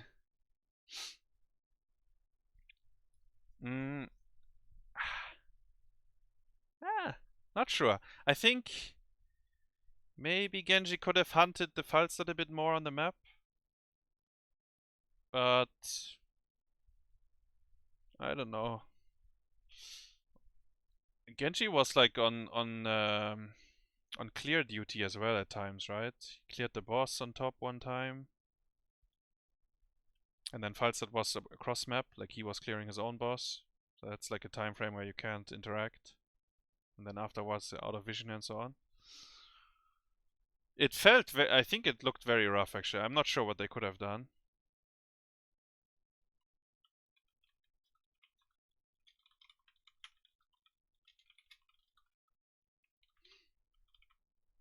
The game looked pretty rough. Late game. You can't give them the objective post level 20, so WildHeart felt like they needed to take that fight, and Diamond Hands kind of just winning on all fronts. There was that time where the Gust, the wind tunnel, was used at level 20, and to me that should be WildHeart going, okay, they don't have wind tunnel, we need to just go fight them. But they ended up trading bosses and a null camp for just boss. In situations like that, it kind of shows where the teams are at mentally with the macro, because WildHeart, passive, Diamond Hands, they're getting an advantage. Well, they should be getting a disadvantage, and that's kind of what makes some teams that's what makes the difference here. Diamond Hands finding ways to get advantages, even when they really just on paper shouldn't be.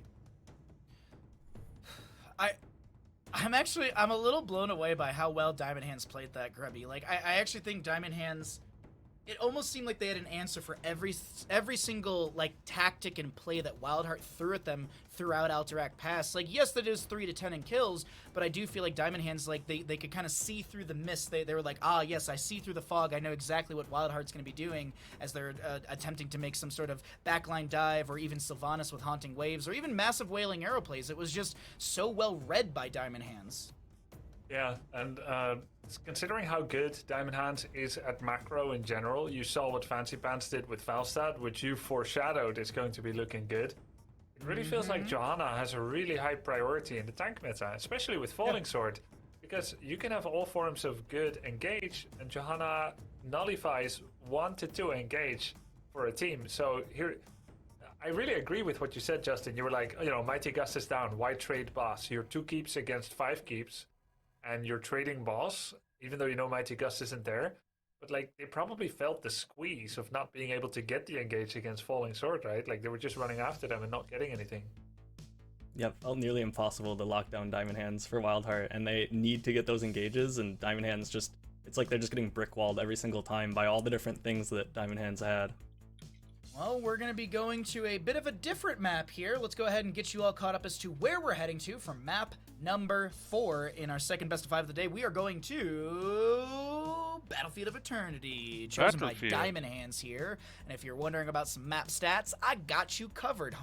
Homies. I was going to say everyone at home, but you know what? All my homies, I got you covered. Yeah, the macro was a big problem for...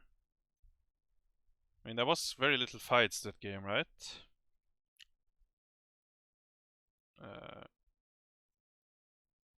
And then if you don't get the fights while getting out macroed, then it's kind of, I mean, then you just lose, right? That's what we saw basically from start to finish. It's actually it was a very clean game by Diamond Hands. I like it. I like seeing that.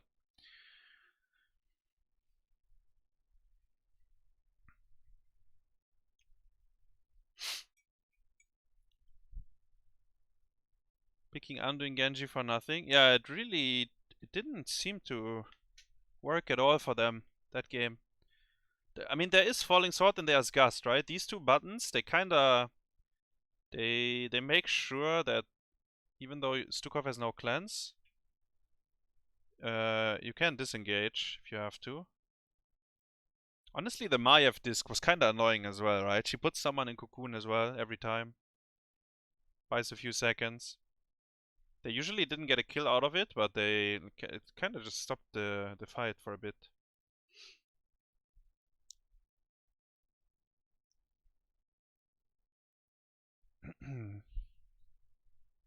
And the Falling Sword saved the Irel, right?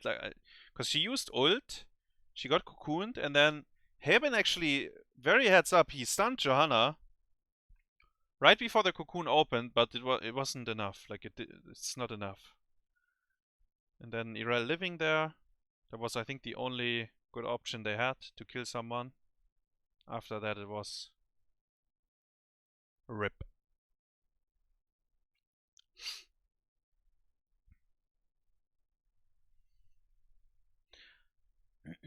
Yeah, Johanna actually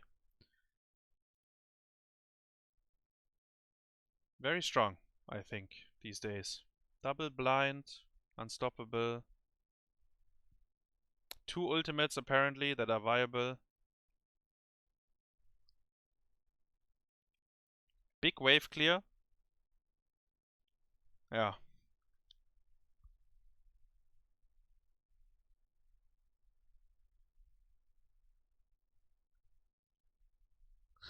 Well, well, well. I think they said, what did they say? Dragonshire, did I listen? What did they say, Dragonshire before? Maybe. Jana top damage, yeah. Come on, give me the draft. Let's see what they're doing. Let me see. To enable MasonBlaze, this is a map where we saw Diamond Hands play the double support composition to a lot of success. They are a team that should be able to play double support. They have WearyDay who can play Uther. If he can get it, I would take the Uther. I would just put ibtingz or Mason on something like a Vala. Just enable MasonBlaze in particular, okay. I'd say. Try to get him something that he's comfortable with. And like even the Tyrael again could be fine, even though it's not a map where you can collect globes. Just empower the players who can carry the game, who have... Okay, they're still doing the intro, guys. Battlefield is what they said? Okay. They are. Battlefield, I feel like Battlefield should be a good map for Diamond Hands. They're leading 2-1, right? Yeah, so potentially last map of the night. Potentially last map.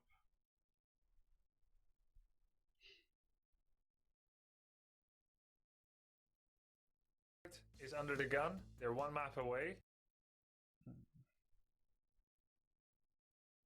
Yeah, I mean, Diamond Hands is a tough team to beat as well, honestly.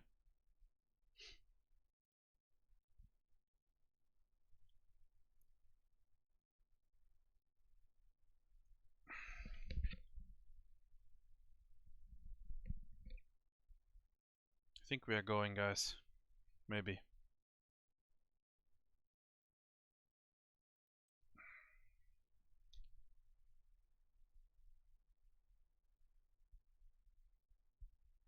So let me think. What is going on? So Battlefield is a map where you don't. I mean, you have to macro, but it's not like Alterac, right? Where you might lose like all 3 lanes kind of, and then there's a fucking camp every 1.5 minutes in mid. Like on Battlefield, it's gonna be more about like poke and team fights in mid, vision, and at least usually 1 hero that can fix the lane. It is a double support map, that is true, and Diamond Hands likes that kind of drafts, and we see the Stukov ban again. So they let it through. I mean, okay, so I don't think Stukov was an issue last map, honestly, but it is for sure a very comfort pick, I think, for Diamond Hands, for Hebi especially. So I think it's okay to ban. See Lucio ban again. We might see a Hogger ban by Diamond Hands, I think. Now that Irel is banned, maybe not. Let's see. And actually interesting, right? Like Irel got picked last map. She had big impact, and now she gets banned. And honestly, Battlefield is her best map, so I think this is a fine ban. Does cæsarsalad play any Garrosh? I haven't seen him on Garrosh, but they don't ban the Hogger, but they ban the Blaze. Okay. Wow, Hanzo first pick. Even though off lanes are very choked, Hogger gets ignored. Hanzo first pick. No Sylvanas first pick, so they changed up a little bit. I mean, it's a good map for Hanzo, don't get me wrong.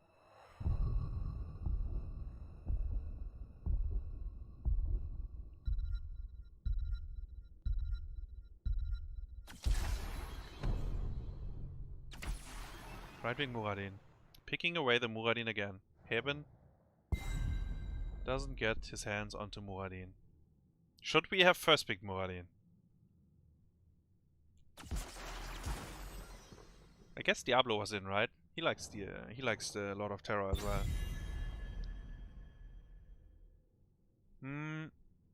Do we ban Malthael if we are WildHeart here? Both Hogger and Diablo could suffer. And we saw what Diamond Hands did earlier when they saw Diablo. They got very angry and they drafted like 7-sided bullet, that kind of stuff. And Malthael would fit into that. And right now, I think he looks good, but maybe there's something. What else should you ban? I mean, there's a lot of. I mean, there's all kinds of heroes you can ban, but I feel like if you ban Malthael, like Leoric kind of sucks on this map, right? People don't really like him on this map. Because he would be a Greyman. Yeah, Greyman Bullet. Okay, fair enough. He brings a race to the Immortal as well. Rutzou played him earlier. Together with a Monk. Actually, I think it's a 4-man Tyrael angle, guys. And 4-man Monk angle for both teams. They do draft double support and Vala, yeah. There we go. Uther, Brightwing, Vala.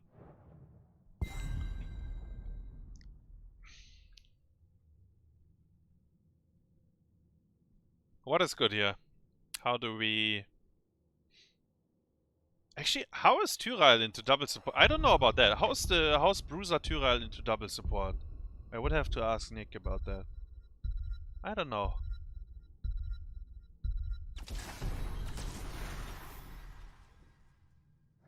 Nano boosted Ming is the answer. Ana brings healing reduction. Ana can nano boost Liming, and nano boosted Liming is I mean, it's actually very, very strong, right? If you have a confident Liming player, it's a very scary thing to fight into. Chen.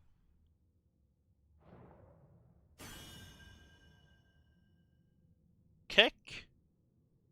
Wait, do I have the... Yeah, we have the KEKW emote. Nintorii on Chen. Rutzou on Uther. Yeah boy on Vala.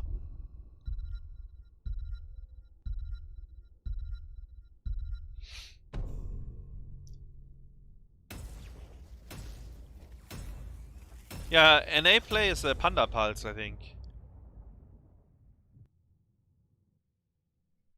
They go the Panda Pulse, I think.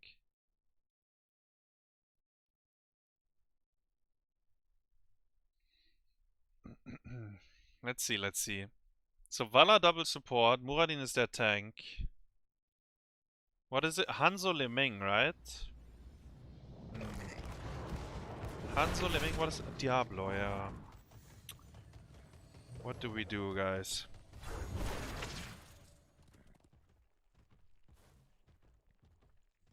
We kill Uther, right? We get a reset. Or we force him to use D-Shield. I think that's the plan to begin with. And the other plan is Ana can never use W until she sees Brightwing Z, I think. And then the plan is on level 10 we nano boost and hope it's good enough. And is it Arrow? Or do we go Dragon Strike?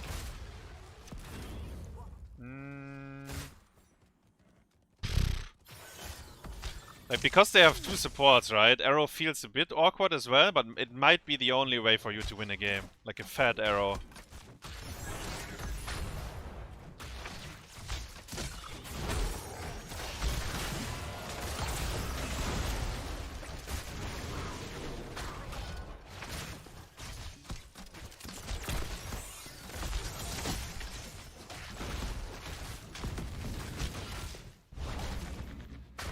Nice orb, Ming.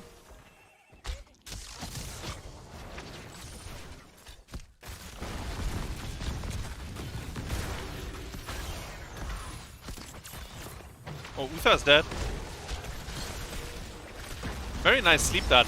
Actually, he hit both supports. What a fucking sleep dart, man. He hit the Uther and the Brightwing in the back. Even if Brightwing can press Z, I think Uther is dead though, because of the press W after. So, Diamond Hands probably drafted thinking they would win or dominate the laning phase. In fact, the laning phase looks dog shit right now. It was it was a very good sleep dart, because I think he hit the 2 most valuable targets. But yeah, they were probably hoping to get something out of this 4-man down here.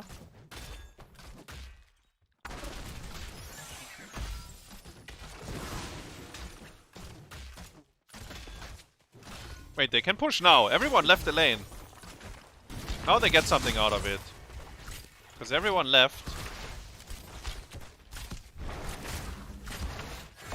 Ah, Zergling is dying! Oh my god. Wait, no, he's fine. He's fine. He's fine, guys. Thought he was dying. Like, that would have been so bad if he actually died there. Because they really needed him to stay alive.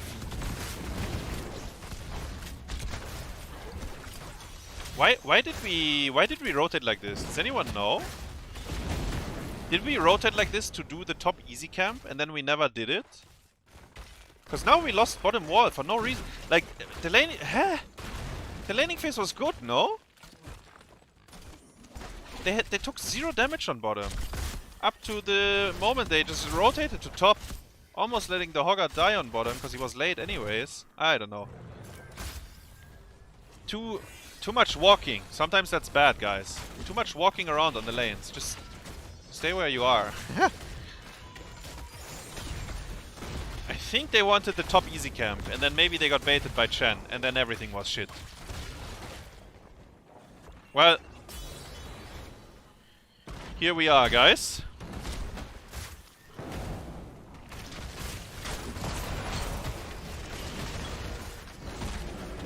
Vala is deep.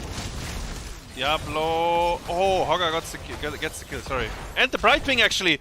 Leming. Hi! Never mind. No Calamity yet. So she actually, after that kill, doesn't do much. So with Vala being dead though, there's no race. I mean, there's auto attacks, you know, everyone can help a bit. But WildHeart getting the value target.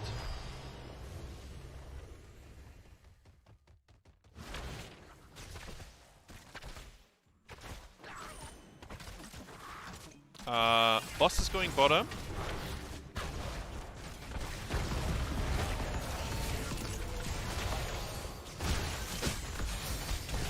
Diablo gets fully morphed before he can grab Vala's ass.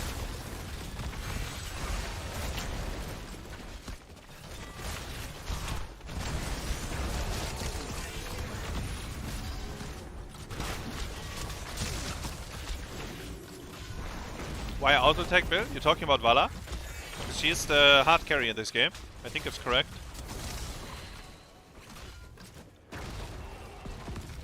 But my Vala is rather bad. So I'm not 100% sure. HaeBin got sniffed out here on the flank. Is he killable though? He's just gonna Q to Muradin, right? Yeah.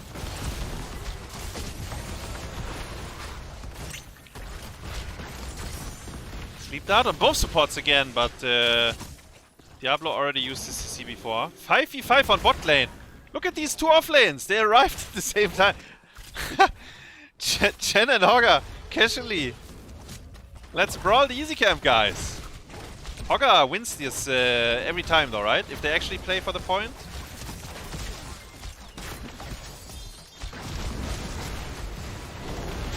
Look at the Lord of Terror! Tanking everyone! Okay, he is eventually gonna die, but holy shit. Hogger gets killed as well. ibtingz. Does he have a jump?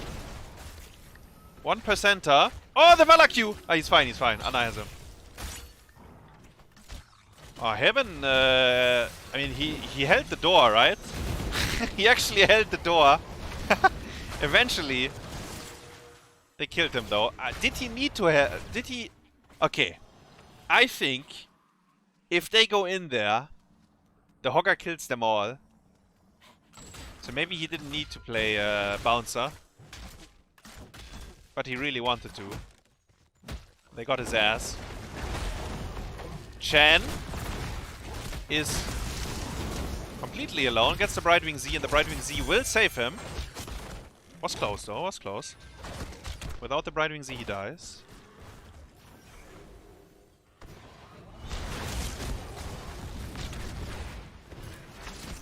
Sleep Dart on Vala. Do we have a Limbing combo? No. Oh, Muradin actually, I love it. Did you see? He instantly jumped in front of her. Wait, Diablo. Oy, oy, oy, oy. Dropped a little low there. Good sir. We need to soak a bit as well. Wait, I don't think we can do hard cam. Hello. Okay.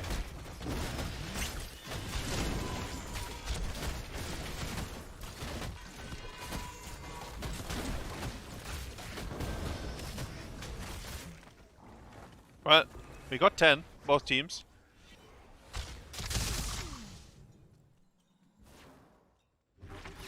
WildHeart has to defend on their side of the Immortal. Diablo can get an initiation maybe on Chen. Didn't hit the wall. Hogger is going... Oh my god, Hogger is going next. Oh! Yo guys, did you see that? Divine Shielded Panda Pulse. Disjointing the own D shield. And I think Diamond Hands gonna take it, guys. 3-1. This looks like... yeah. I mean, Hogger just died. He walked in. Then he was dead. We didn't even use Nano Boost. Actually, we used Arrow, but I don't know, we didn't do anything. Diablo didn't get the wall stun, that's how it started. But it's, bro, guys, it's the fucking hard camp though. What was that? Why did we give them 50%? And then we... so forced to fight down there. Hogger gets the shockwave off. I think he didn't hit though. Okay, they will defend the boss. I mean, okay. Maybe WildHeart will find a very good fight and then easily come back into this game, right? There's long cooldowns on the other side, Panda Pulse and D-Shield, that's something you can play around.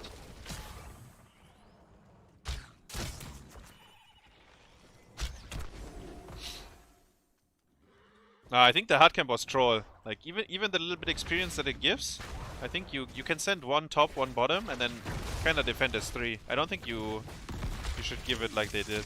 Because they got 10 same time anyways. I don't know. I don't think that was clean. No clean play. It's okay though. I mean, they are pretty far behind. Like a full level basically, and a fort, and maybe, I don't know if they can brute force this fort. Hanzo. Uther is deep though, no? He might have to Alt R. There we go, he does. Can we look for a sleep dart now? Nope. Arrow was already used, so we can't keep them.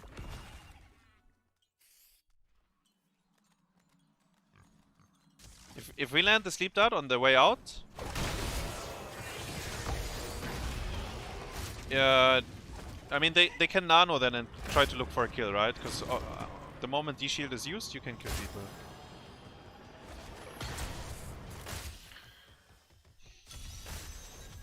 Still half a level. Where do we get half a level?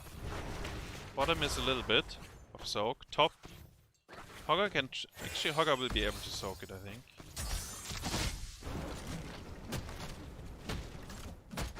But it's looking rough. Arrow is up in 15 seconds though. Divine Shield 30 seconds, so keep that in mind. That's like the timing window you need to fight in, yeah? Divine Shield on cooldown. That's when you want to fight. And that's when you can win the fights. So sniffing them out like this is good.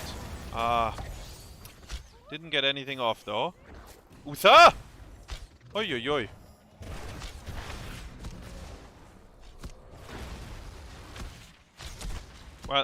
5 seconds and then it's back up, which means we we start from scratch.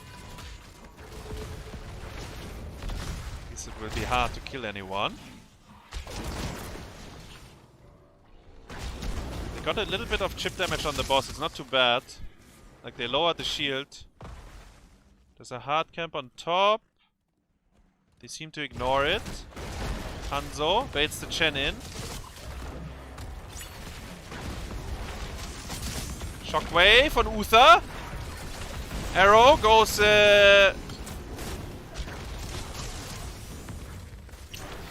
goes into the core. Uther used his D-shield, by the way. And Brightwing Z. Okay, both cooldowns are used. We used Arrow. Nano Boost is still up. Lightning Breath as well. Nano, Nano, Nano, Nano, Nano. Oh.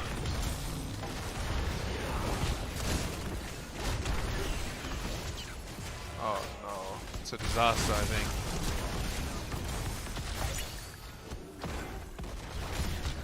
Oh my god, was that the last panda? Ha!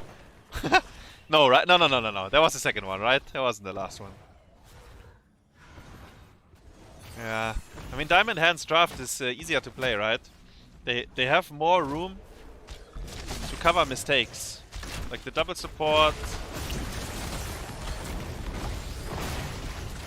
Speaking of easier to play. It's so close, but then no one is dying. Liming is 1 HP. She gets killed and oh my god.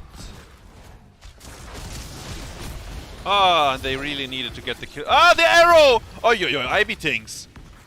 Sniffing something there. The second arrow, I mean, this one was, I think he misclicked actually. The first one he tried, obviously. They're trying to fight here. Nano boosted Hanzo. Double stun by Muradin. Anna with a stun cleanse. It's big actually, it's enormous. What is Hogger doing? Hogger is having a brawl with... I mean, just dying. I don't know what he was doing, but I guess he was brawling Vala. It's a very small shield, guys. What about the experience, though? 16 versus 14? That's not so small.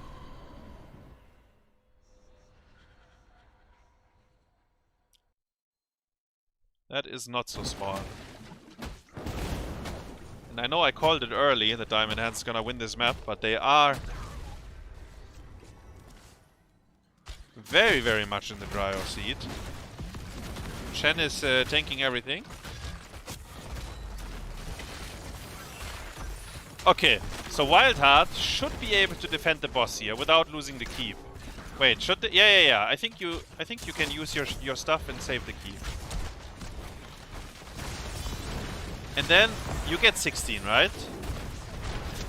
Popio, you get 16, guys, right? We can nano for the defense, by the way. We should probably nano for defense. Ah, we don't even need to. Look at it. It's free. Yeah, it's free actually. The game is free, guys. We just need 16. We just need 16. We need 1 level. It's actually pretty easy to soak 1 level. Do we win the 16 fight though? That is the problem. Anna gets Ancestral Healing on 16, that's pretty good. Hogger gets 16 Q, that's pretty good. Hanzo gets, I mean, either Giant Killer or Pierce. I mean, their 16s are good. Good enough though.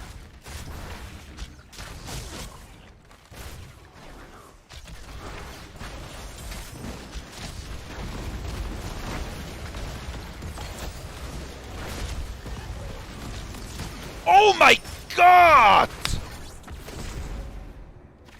ibtingz! Wait, maybe it was Liming combo as well. I would have to see that again. What the fuck, man? Hoi yoi yoi. I think it was just ibtingz. And I was about to say, Diamond Hands going for the -20 on the keep is actually a way you lose a 4v5. Oi, oi, oi. Enormous. He did hit the arrow as well on the disengage. I bet Shen wishes he had Kek now. I Kek! Oh, Shockwave missed. Diablo's in. Panda Pals. Panda Pals are insane here. Oh, he loves it. Anna doesn't... Wait, she must have used her 16 already. Panda Pals, actually insane. He loves it. He loves that he didn't have Kek there. Ah, Liming was so deep though as well. Why did we have to play for the hard camp, guys? What are we doing? The hard camp, guys. Of all things.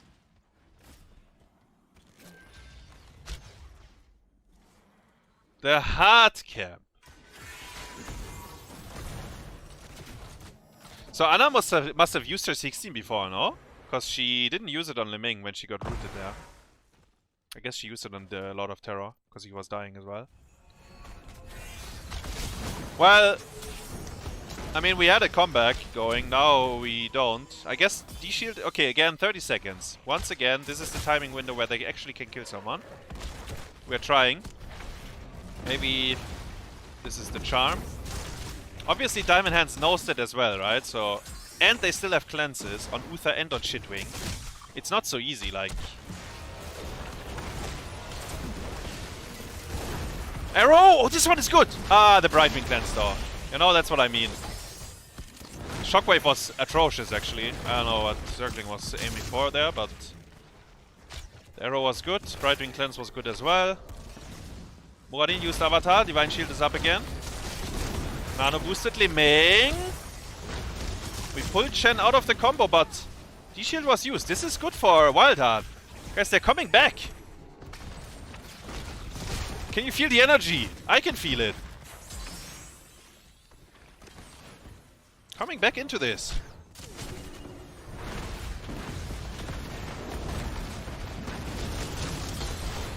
Oh, they got a reset. Please, save the Liming. Okay, thank you.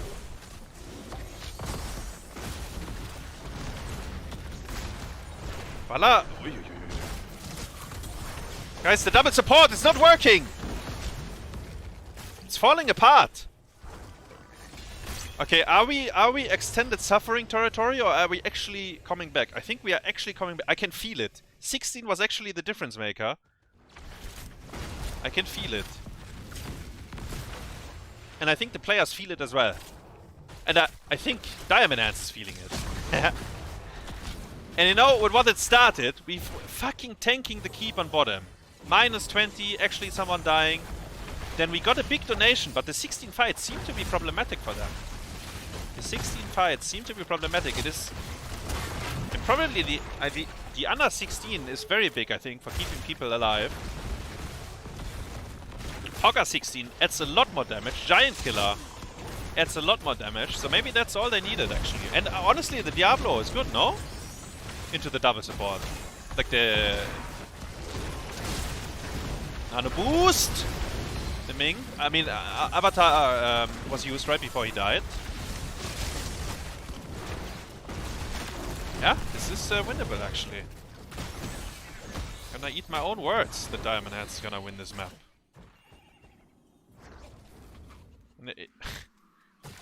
It's... Vala 20, so Vala 20 is gonna be useful, very useful actually. Diablo is gonna get Blink. Anna 20 nano boost, bro, on Liming, that is... Oi, oi, oi, oi, oi. If that's Mene, he's gonna kill all 3 Panda Pals and every single hero on the other map. On the other team.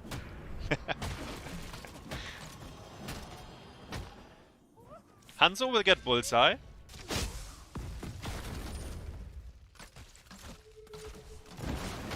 Uther, the Uther respawn. So maybe he doesn't have to Alt-R. Keep that in mind. Now he can change strategies. Now he can actually die. And then D-Shield is up when he comes back. Brightwing with a speedy dragon. Vala. As I said, the Vala 20 is enormous. Sleep Dart missed. Bullseye missed as well. Diablo's angry, goes in. No control for Hogger on 20. Oh, the repulsion! Okay. Wait. Not like that. Was a good try, was a good try. Look at the catapults and the turret. Ah. The catapult really wanted to shoot the turret. The tower in mid.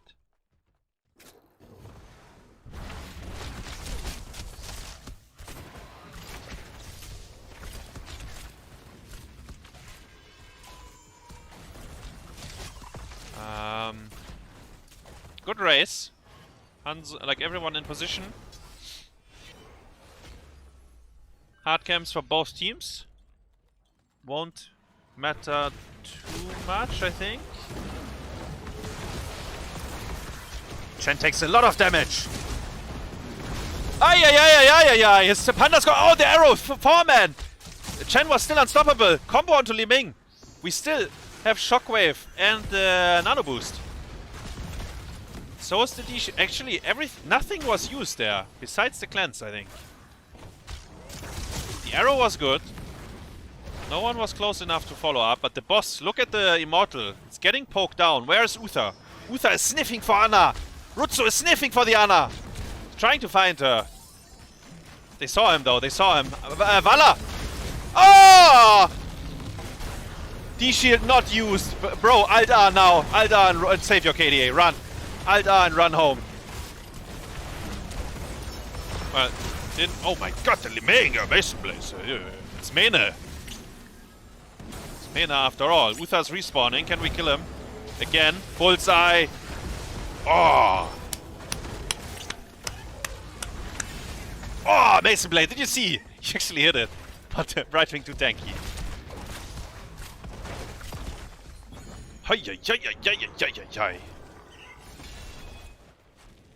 So I said hard camp doesn't matter, and yeah, it will kill the keep, but there's not enough core pressure for them to respect it. Chen gets ultimated, Bullseye as well.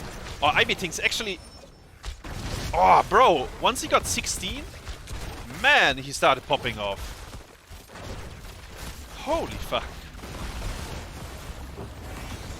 That is Bishop's level actually. For an NA player. You have to understand that. Just kidding, guys. Bishop's actually doesn't. Oh my god, beautiful combo. QE into Li Ming combo behind Diablo's shoulders. They're even going for the KDAs. Wow. I have to give it for WildHeart. I didn't see them coming back into this one. At least not like that. But honestly, once they had 16, they started winning every single team fight. We saw a lot of Alt-Rs by Uther, like he had to Divine Shield himself. Did Vala? Okay, I remember a Divine Shield on Chen. I remember several Divine Shields on Uther himself. What if we ask Vala, did he ever get a D-Shield? I'm not sure actually. I think Vala should spam ping and report all his teammates. They didn't play around him. Would it have made a difference? I'm not sure actually. I felt like ibtingz had a very clean game actually. I mean, besides, like let's say 2 of the arrows were, or 1 arrow, at least 1 arrow was very off the mark. He did hit some good ones, but even the good arrows, Brightwing Cleanse, it's AoE, it's kind of broken, it's kind of unfair, but you have to try. I mean, you have to try it, right?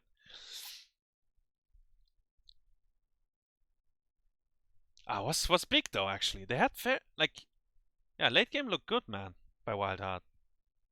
Late game looked very good by them. Good combos.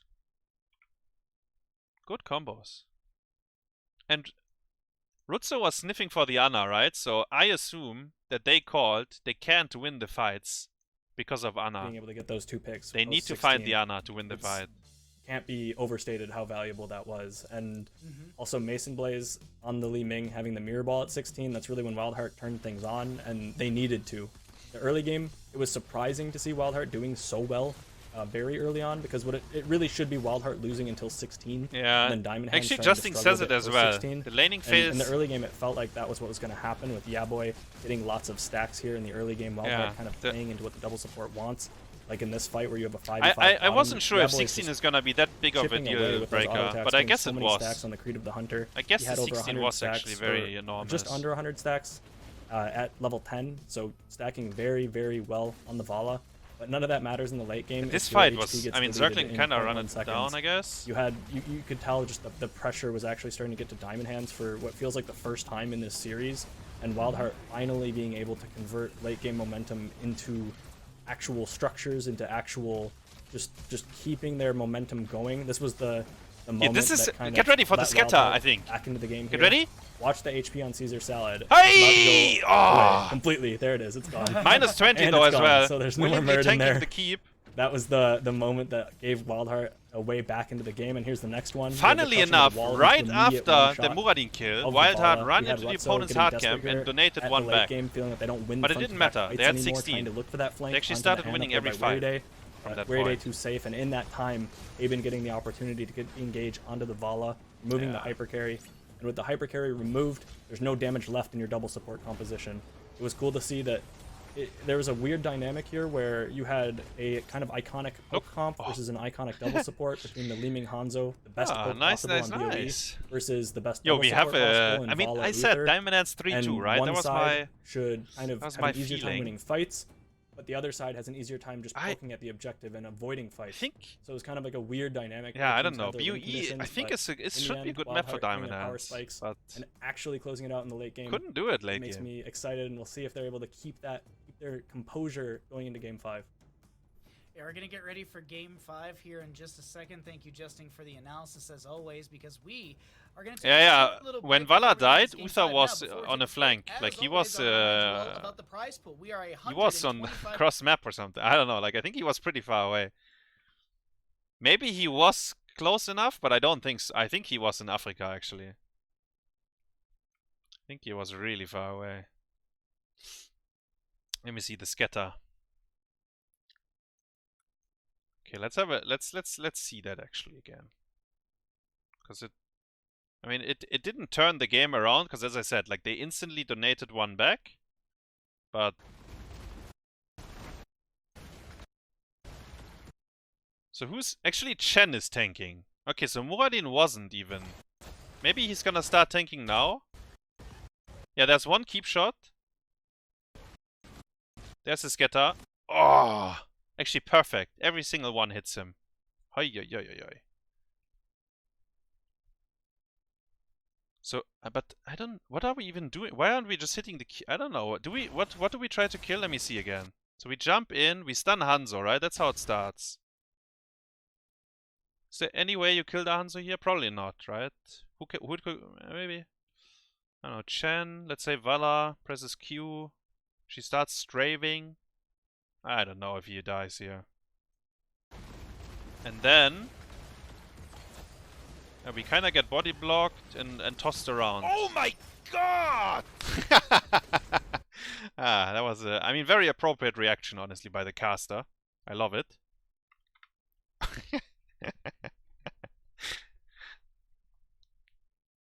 Hogga is top. I know that Hogga is top, but I'm saying it again. If you dive the structures, they shoot you. You lose your armor. You're made out of paper, guys.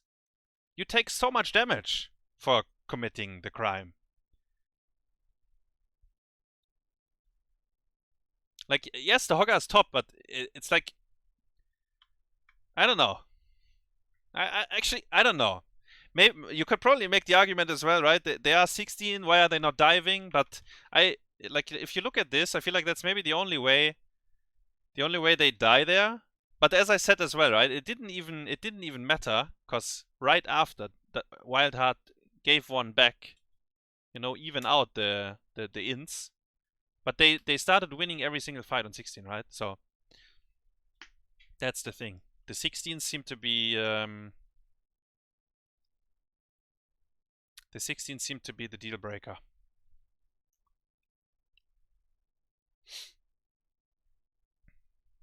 I think we might have another break, no? Also, wait, maybe we can see if Vala was... Wait, let me see. So let's see. Where is the fight? Because Uther was going for a flank. Let's find the Uther flank. I think it's coming now. He's walking. Yeah, you see him on the right. Look at him. Look at Rutzou is on a mission. He says, "I'm gonna find you the Ana. Muradin, jump on her. Chen, jump on her. You ready, guys? I'm ready." Ana is mounting. Muradin is here on the left, far left. Uther is below. Do they actually have eye contact? Now they see each other. Aye! Muradin is still on the left. Can we go on Ana?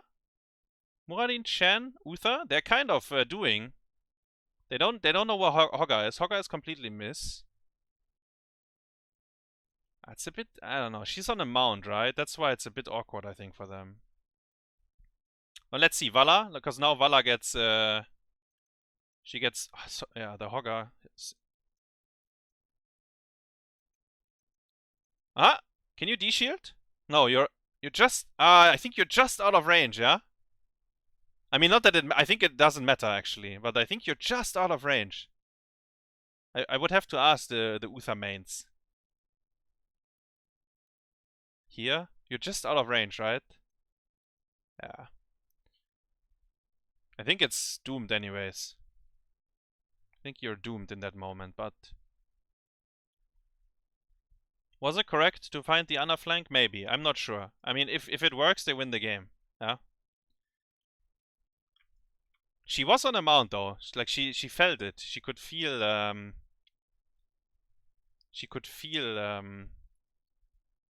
something is wrong here. Quite far out of range? No, I don't think so. D-shield is pretty long range, actually. If I'm not mistaken. I don't think he was that far out of range.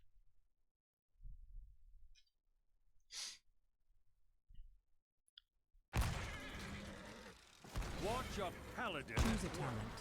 Choose a talent. Yeah, this is the D-shield. It's actually, it's like... It's pretty OP, no? Like the range, I think. I am the hammer of justice.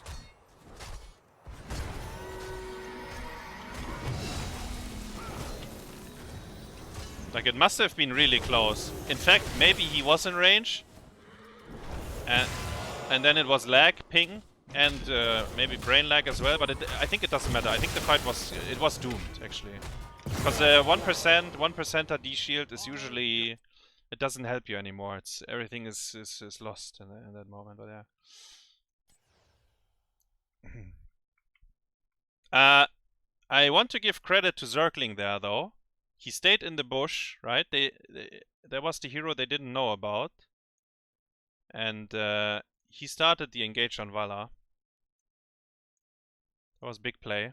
Very important as well. And I for this amazing day of Hero CCL action, and this is a critical matchup for both of these teams. Okay, so Winner they're doing the goes intro. up against Oxygen tomorrow in the lower bracket finals. The loser will be going home in 4th place, and that's the end of their Season 4 of Hero CCL. A lot's on the line for this next matchup, so I immediately want to just jump in and find out where we're going to for map number 5, and we can talk about a couple other things in between. Tomb because of it the is going to Spider be Queen, WildHeart guys. Esports taking us to Tomb of the Spider Queen. So, Justin, the most important question to ask you is, are you ready for a Cho Gall?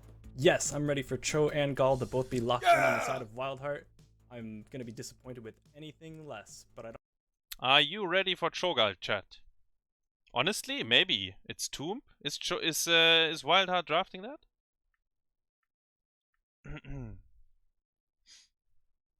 I don't know. I feel like I think WildHeart is not very... I don't think they're too experimental. And I don't even mean that in a bad way, because I like to have like a stable, good meta, actually.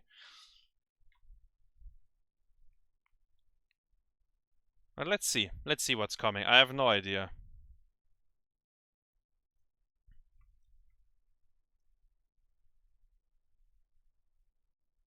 Thanks for shouting out the place that the average viewer does not see. I'm trying. We are all here to learn, right?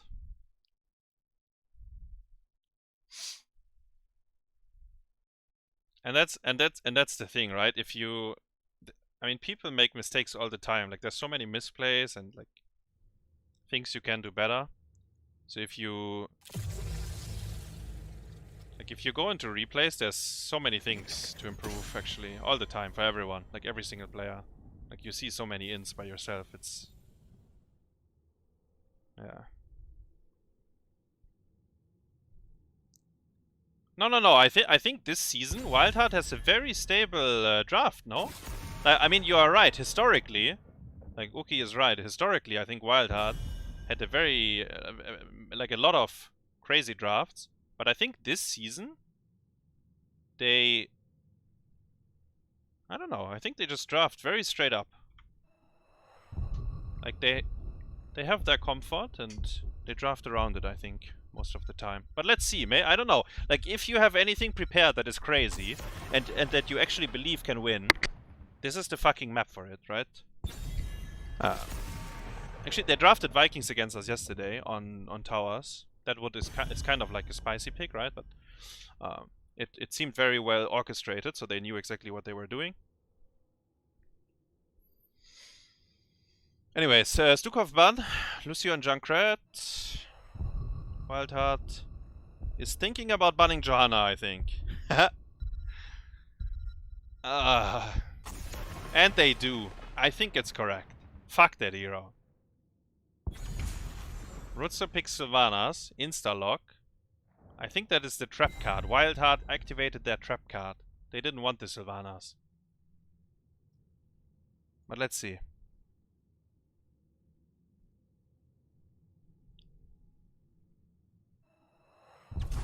Blaze.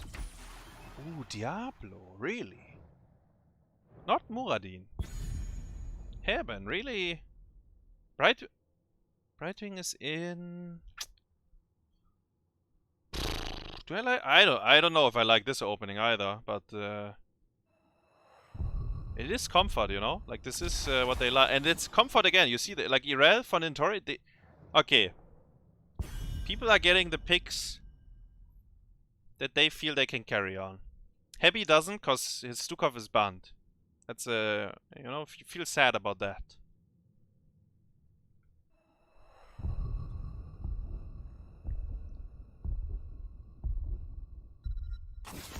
Muradin ban, I like that.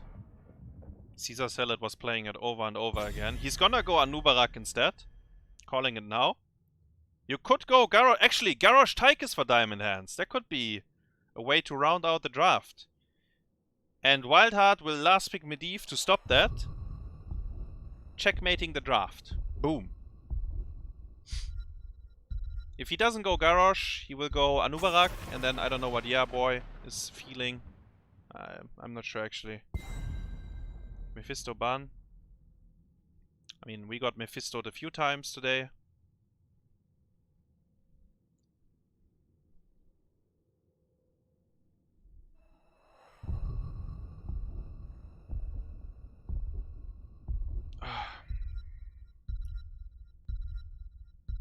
Do we pick Hanzo again? Yeah, we do. Shit, Furion actually making it through. There was Anduin. Yeah. Tyrael Maiev. Very quick picks here by... he didn't go Anubarak actually. Bit surprised by that. So Boy will play Sylph and Rutzou will play the Maiev. I think that's how they do it. MasonBlaze. Do you go Medivh? I don't know. Guess you have very shit wave clear if you do. Lunara. I like her. I don't know. We lost our Lunara game that we picked yesterday. Or that we played. She felt kinda shit that game. But maybe she wasn't.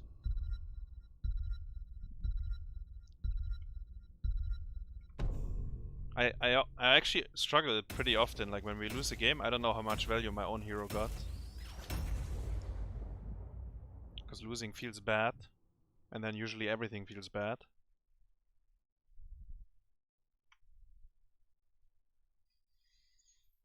This is gonna be sanctification, yeah? I think cæsarsalad plays sanct, not judgment.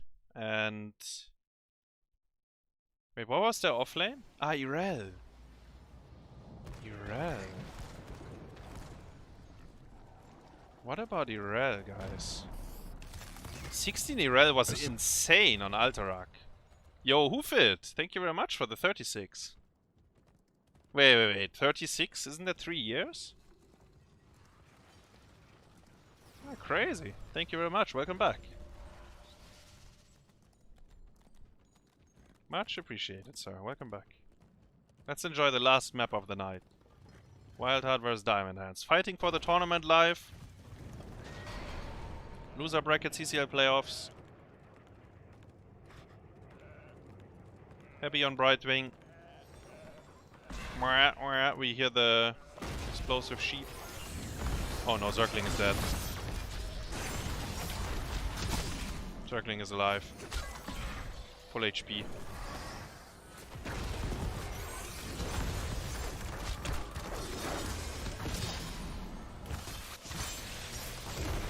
Wave clear is really bad. Ugh. Wave clear is terrible until level 4. It gets a bit better on level 4 because of the Hanzo Q, but right now it's super bad.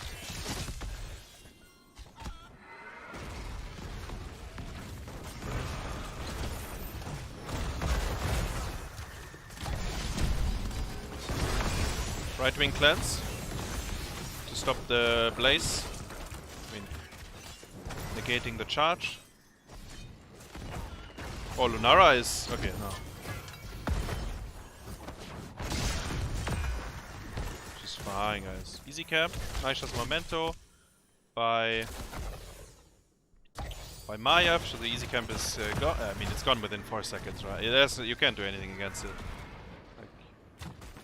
The Maiev team always gets it. Mansto, thank you very much for the resub as well. 4 times. Welcome back. Savannah's trying to push bottom with the easy camp. Prompts a reaction here. But these heroes are kinda shit at clearing. I mean, Blaze is fine, but Malf and Diablo... I mean, Diablo, if he gets his arms onto the easy camp, he's gonna push it in, but he couldn't really, right? Lunara finished the hard camp. Hanzo is struggling top lane.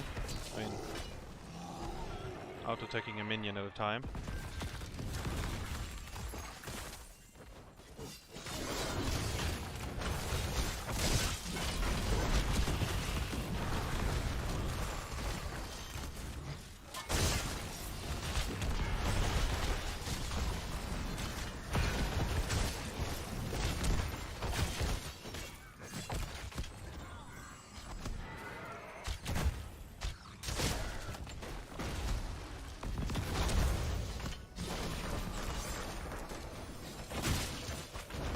Oh, Diablo goes in. Actually, nice follow-up by Mal. Wait, she might be dead, actually. Oh, she is. Wow. Actually, clean play, though, by Wilder. I have to say that. Nice. Diablo realizing shit Furion there with a follow-up, like the root, you know. Again, another root! Hoi, hoi, hoi, hoi. Polymorph was enormous, though. The Polymorph stopped Blaze E. Otherwise, 100% kill. Now you get the chip, like the little payments. Very important, by the way, on the first one at least. Later on, not so much, but if you win any HP trade early on, I think you should always use the time to get the pay in. Even if, I mean, obviously it's not enough yet, but it's so much easier to pay 9 coins with 4 people buying space than 50 coins with 5 heroes. Everyone has to do it one by one. And fucking... go next if you have to do that, while you get poked. Level 7. Can they look for a kill in that time frame? Actually, they're not 7 yet. They're looking for a kill and... oh my god! Diablo, Malf, it's insane, guys! Look at these combos every time! QE, Malf root, Rutzou has to... oh, so much damage, has to get out. HP trade 1. Lunara clicks the point. 5 coins, more than enough. And they actually just started finding kills. Or like applying so much damage that the opponents, like, you know, early game, if you have to base or if you have to fall back, it's almost like getting killed. Because it gives freedom to the opponents to do what they want. HaeBin is going.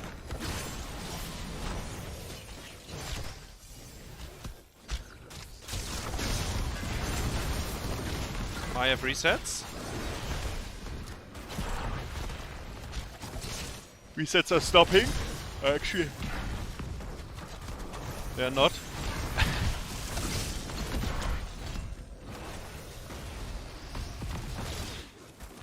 Look at Lunara though. That could be me. Disconnected top lane, auto-attacking the board. You love to see it.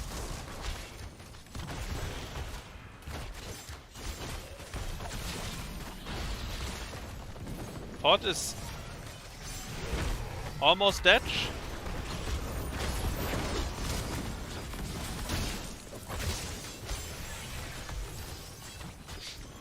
The pulls that Maiev get, they lead to nothing actually. Like this was a 2-man pull. They can't do anything with it yet. Maybe on 10 it changes. Early game it looks like they can't do anything with it. I guess if they pull like Malf and Hanzo, right? But that's like won't happen. Tyrael is dead. Minus 23! Oi oi oi oi oi! All the gems down the drain. They still have enough to pay. But they are in the shit, guys. Irel is coming from bottom. Diablo sniffed her out though, I think. Level 10. Versus 9.5. Diamond Hands. Oh, they get the Hanzo. Oh, this is beautiful. Oh, it's a big kill. Right before 10. Get the kill. Rutzou, together with BrightWingZ, I think, was enough to get the kill. Malfurion tried to cleanse, but I mean, can't really do it there. Can they stall payment? Mind control? I think Diablo is fine. Oh my god, from downtown! Sanctification. Maiev is on the easy camp. Stay, keep that in mind, guys.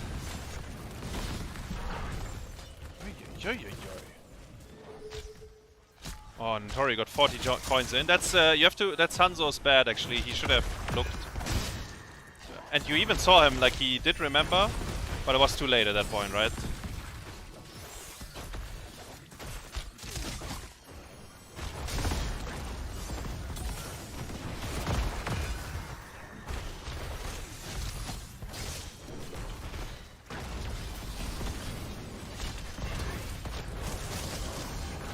Mind control, missed. Zergling has bunker. WildHeart is getting close to a payment as well. They have enough. It's glowing, guys.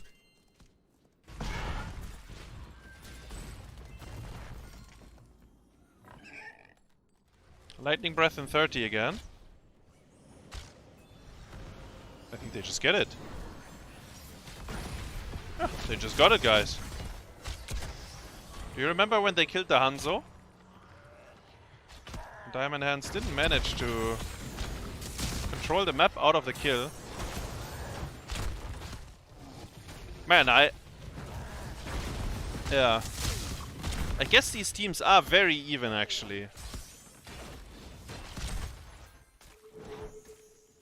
Like yesterday when we played against WildHeart, I had no idea, right, what kind of level they will bring to the playoffs, like how good. And then the first 2 maps felt like pretty easy, and then they started destroying us. And then the last map, I mean, we probably high rolled, honestly. I don't think we... Like, it was very far from being a clean game. And these 2 teams, like, very even as well.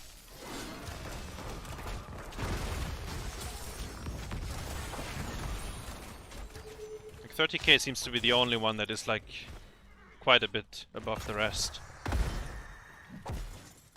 They only got a single fort. That is a bit concerning for WildHeart. I don't know Tyrael gets his sanct. Wait, it wasn't interrupted. Sorry, I thought it looked like it. I don't know what happened there. Guys, did Lunara almost follow him when she leapt over him? Like when he reactivated his Q? Was it almost a disaster? Mind control missed. Another sleep onto Tyrael. The Malf roots. Actually on point. He hits a lot of roots. Some of them without any setup. Nintorii is paying. Zergling too late. Come on, guys. I mean, to be fair, it happens to us quite a bit as well. I don't know. I think during HCC, teams were so good actually at stalling payments compared to nowadays. I think Zergling was auto-taking the mid-wave, actually. I think that's why he didn't check it. But yeah. Sometimes you can make the decision, right? And you call it, like you give the payment. It's pretty rare though, so I don't think they wanted that Diamond Hand gets to pay like this. But they did. Holy Ground to lock out Diablo. I don't think you lock out the Lord of Terror like that. Mind control missed again. He's trying though. He's trying every time. Eventually, you know you will hit one.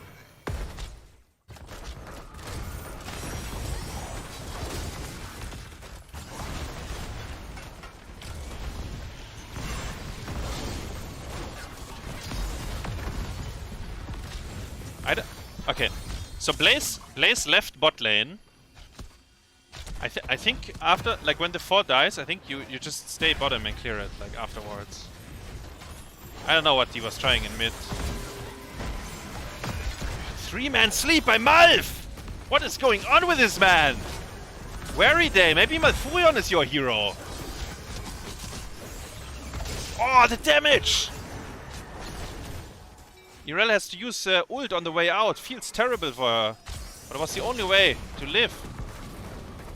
And they're winning a 4v5 basically. I mean, to be fair, Diamond Hands was very deep in the opponent's territory there. Between 2 forts. Sanctification wasn't used. Maybe it was interrupted this time. I actually didn't pay attention.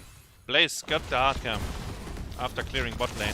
I think he lost the wall on bottom though. Because he was like, you know, he was brawling in mid. Looking for a kill when they maybe shouldn't. Sylvanas is soloing the easy. Look at him. Wait, wait. Blaze is like, come on. Just kidding. You can have it. Oh, Disc and Mind Control both missed. Both very low cooldown though. And you know what? 16. Irel 16. That's the last time on that's when on Alterac Nintorii started to kill everyone. Might be the same. Hanzo interrupting a few people. Oh my god, the damage on Maiev. They got the sanctification of Nintorii. No ult. Keep that in mind. He doesn't have ult. No one can lock him down though, he just walks out. People run. We still have all ults, like Lightning Breath, Trank. Oh, the Blaze stun! 4 heroes maybe, I don't know, was it 3 or 4? Oh, and it's Diamond Hands payment, Irel dead. 10 seconds before her ult came back up. It's terrible, it feels terrible.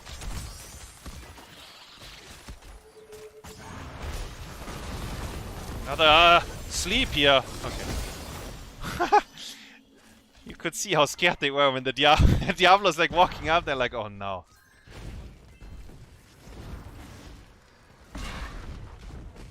This time, Blaze doing a very good job at cleanup duty. Actually, he did save both towers on bottom, by the way. Diamond Hands got nothing with this pay. And they paid, what was it, 55 gems or... Yeah. Minus 55 KEKW. We all know how it feels, like in our games. Hanzo and Malf! This time the pull was on both of them. Mind control missed. Shitfurion, though, is in. And he is fine. He actually, they could, wow. And that was without Blaze again.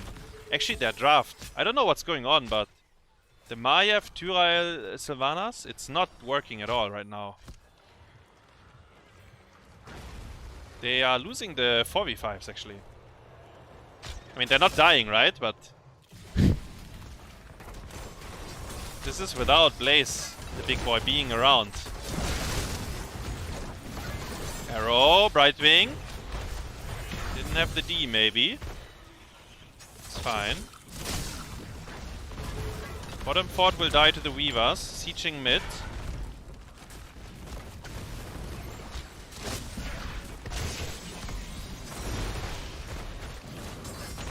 And I said it! Do you remember when I said the first pick Sylvanas trap card has been activated? She looks useless.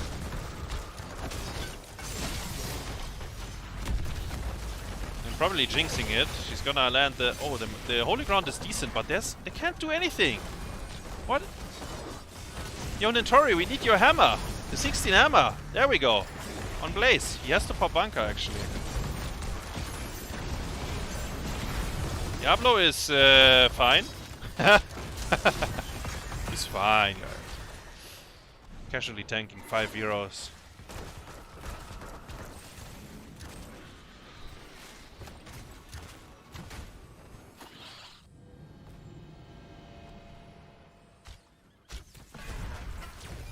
So Hanzo has Q on 4, right? He needed it for the laning phase, which means the boss is rather slow, and it's actually throwable here. WildHeart is taking a risk by starting it like that. Maiev is in trouble. Mind control missed again. Arrow on Tyrael. Right wing cleanse for the rest. Maiev had to E out, so keep in mind, right now she is... Oh my god, the root! Oh! Yo, WildHeart is insane. How did we even beat these guys? What the fuck are they doing? Oh my god! Can they end with a boss? 20 versus 18? I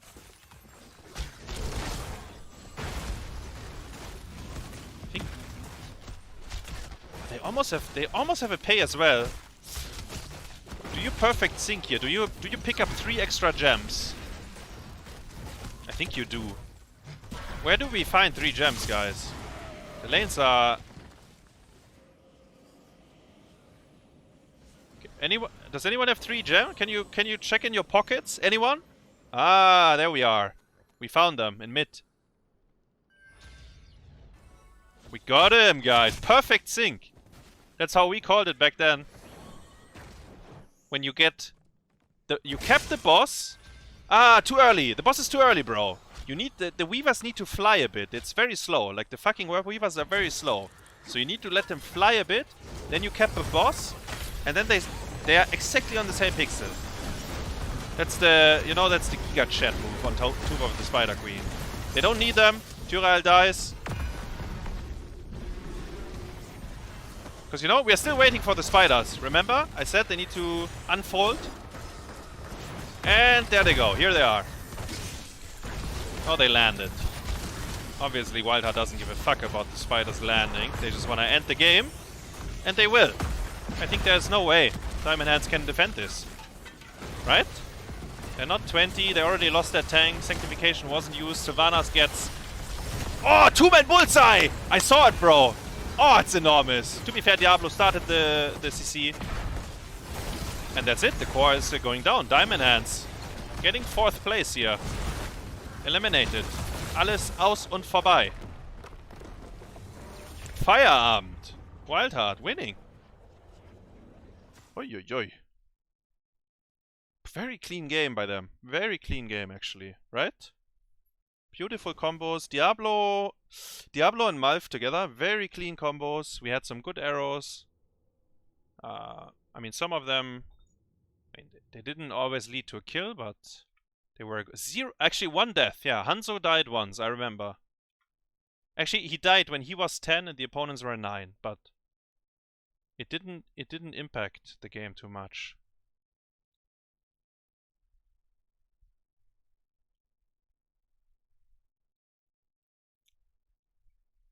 Crazy.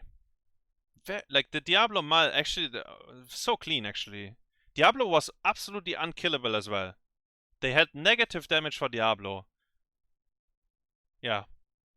They actually couldn't interact with him. The Tyrael pick, I think, Muradin was banned. What did I say? I think I said they should pick Anubarak. But I didn't have the Maiev in mind either. And then so Tyrael, Maiev, and then last pick was Lunara. Lunara seemed fine. She was just doing... she gave vision, I guess, and dealt some damage. But... Diablo was unkillable for them. I remember. I said they could have picked Garrosh Tychus, but then you last pick Medivh. I'm not sure what they should have done. This didn't really work out. Felt very rough, I think. To play and to watch, I think. He had a lot of just good aggressive roots. Even setting up for his tank on the mouth, almost as if it's like a Ana, where in that dynamic, typically the support is always the one following up, but with the sleep on the level 1, the mouth root can actually be the first CC that sets up for your tank, and WearyDay was putting that to great use. Also, did we WearyDay hit a single absolutely mind popping off control? this game. I think we didn't hit a ibtingz single had some mind control. huge arrows. Material pick, I have to be a bit critical of, or cæsarsalad. I don't really see the use it got. I was expecting to see the damage material that we've seen quite a bit of, but material pick not quite enough for them. I just saw the Not sect! the damage that they needed, and HaeBin seemed nigh invincible on the Diablo. Did you see that, guys? But WildHeart able to pull it out. Level 20 decision making. Weird. They just forced the boss. They bait the boss. No. It's just super aggression. Wait, I have to see that I think that's what they need if they want to be able to make it through the rest of the bracket. Oh no! Because they're playing with the scariest teams in the league now. We'll see if they can make the upsets here from the lower bracket. I gotta say, this was so much fun. No. I really like this series, and I'm excited to go Wait, back I think and watch there's this an one interview back first, in, though. in a week or two, but it is going to be WildHeart taking map number 5, Tomb of the Spider Queen, and I think, Justin, you put it very well. This was a angry WildHeart. I was looking at the stats at the end, like, Wait, where it was was it? like 60,000 highest heroic damage on the side of Diamond Hands, and then like 100k for Hanzo. So definitely, IB on this Hanzo pulled out in the last 2 games. Really critical no! plays. Let's go ahead and jump into an interview. Wait, we have an We got interview first. Zergling, Sorry. I believe, on the line to talk about And then I show this you. series. Zergling, I show you the congratulations on your Sanct again, victory. guys. How you feeling? Pretty good. I'm pretty hungry. It's a long day. I'm hungry too. What are you gonna get for dinner? I'm going out to get some Philly cheesesteaks. Ooh, okay, Yeah. okay, all right. That sounds very, very good. Of course, that was my only and most important question. Let me throw it over to Justin for a question to you as well. Yeah, I guess just what happened for you guys in the last 2 games there? What was the difference between the last 2 games and maybe the beginning of the series here against Diamond Hands? I think both days were kind of slow to warm up. I think a lot of teams don't have like good warm-ups because everyone's like has played each other, so we had to pull up some other people. So we have some WildHeart family come on over. So the intensity is not really there, and it's on us to find that intensity to come to the game ready to swing.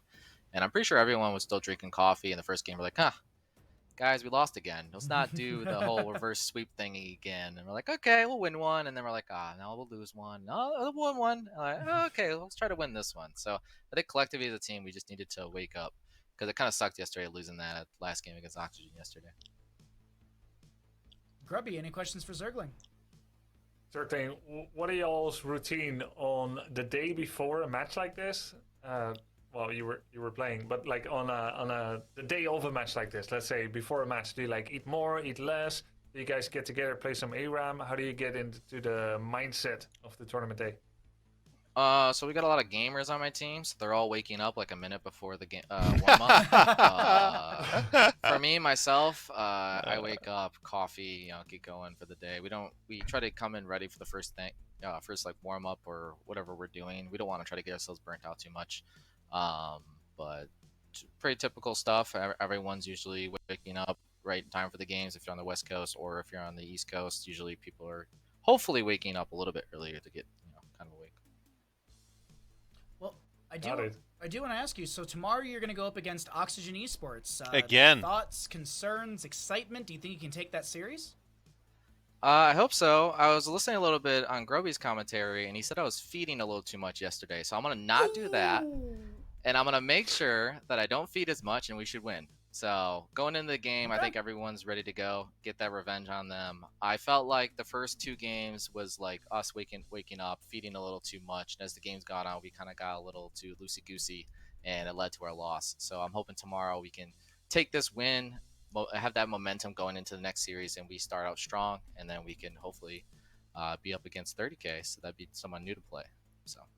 I mean, Yo, I prefer Zergling feeding a bit though. I like that more actually. But sure. I'll show you the Sanct, guys. Get ready, get ready, get ready, get ready. Get ready for the Sanct. Wait. Oh, get ready. Aye! I mean, it's unfortunate, guys. It's the ping as well, and the time. You heard they're still drinking some coffee. Ah, it's rough, bros. It's really rough. It's really rough. Do you see what happens to Ireldo? Fucking WearyDay. Look at him. He's getting his in the E animation. He's rooting him, grabbing him. Oops. Wait, what? Ah. And then it just sank this up here. Ah. Yeah. I mean, they were already super far behind, right? This was right before the boss, and then they started boss again. It's rough, guys. Actually, Tura, I think he respawned, and he didn't get... I think his Sanct got fucked again, no? Yeah. He didn't... He died, actually. Look at him. 10 seconds off. Dies again. Yeah.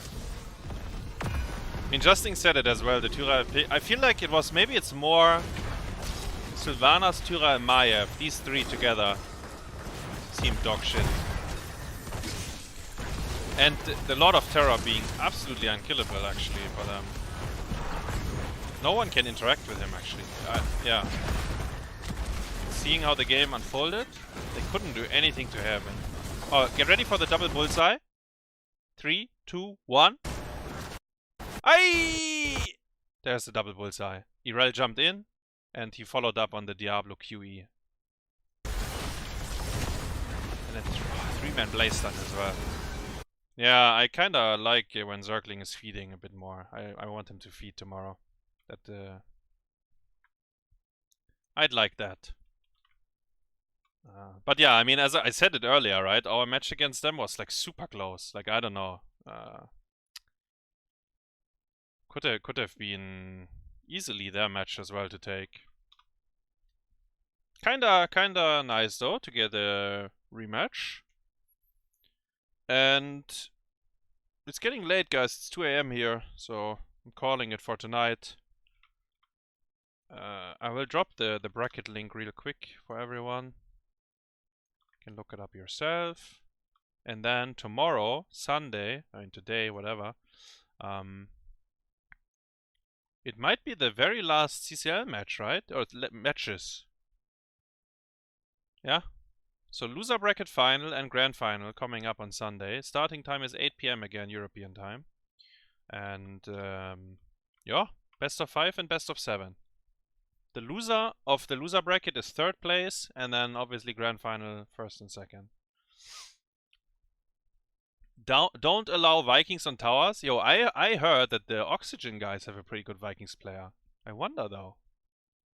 I wonder. But yeah, we will try our best tomorrow, guys. Maybe we get a bit lucky, who knows, you know? You always need a bit of luck on your side.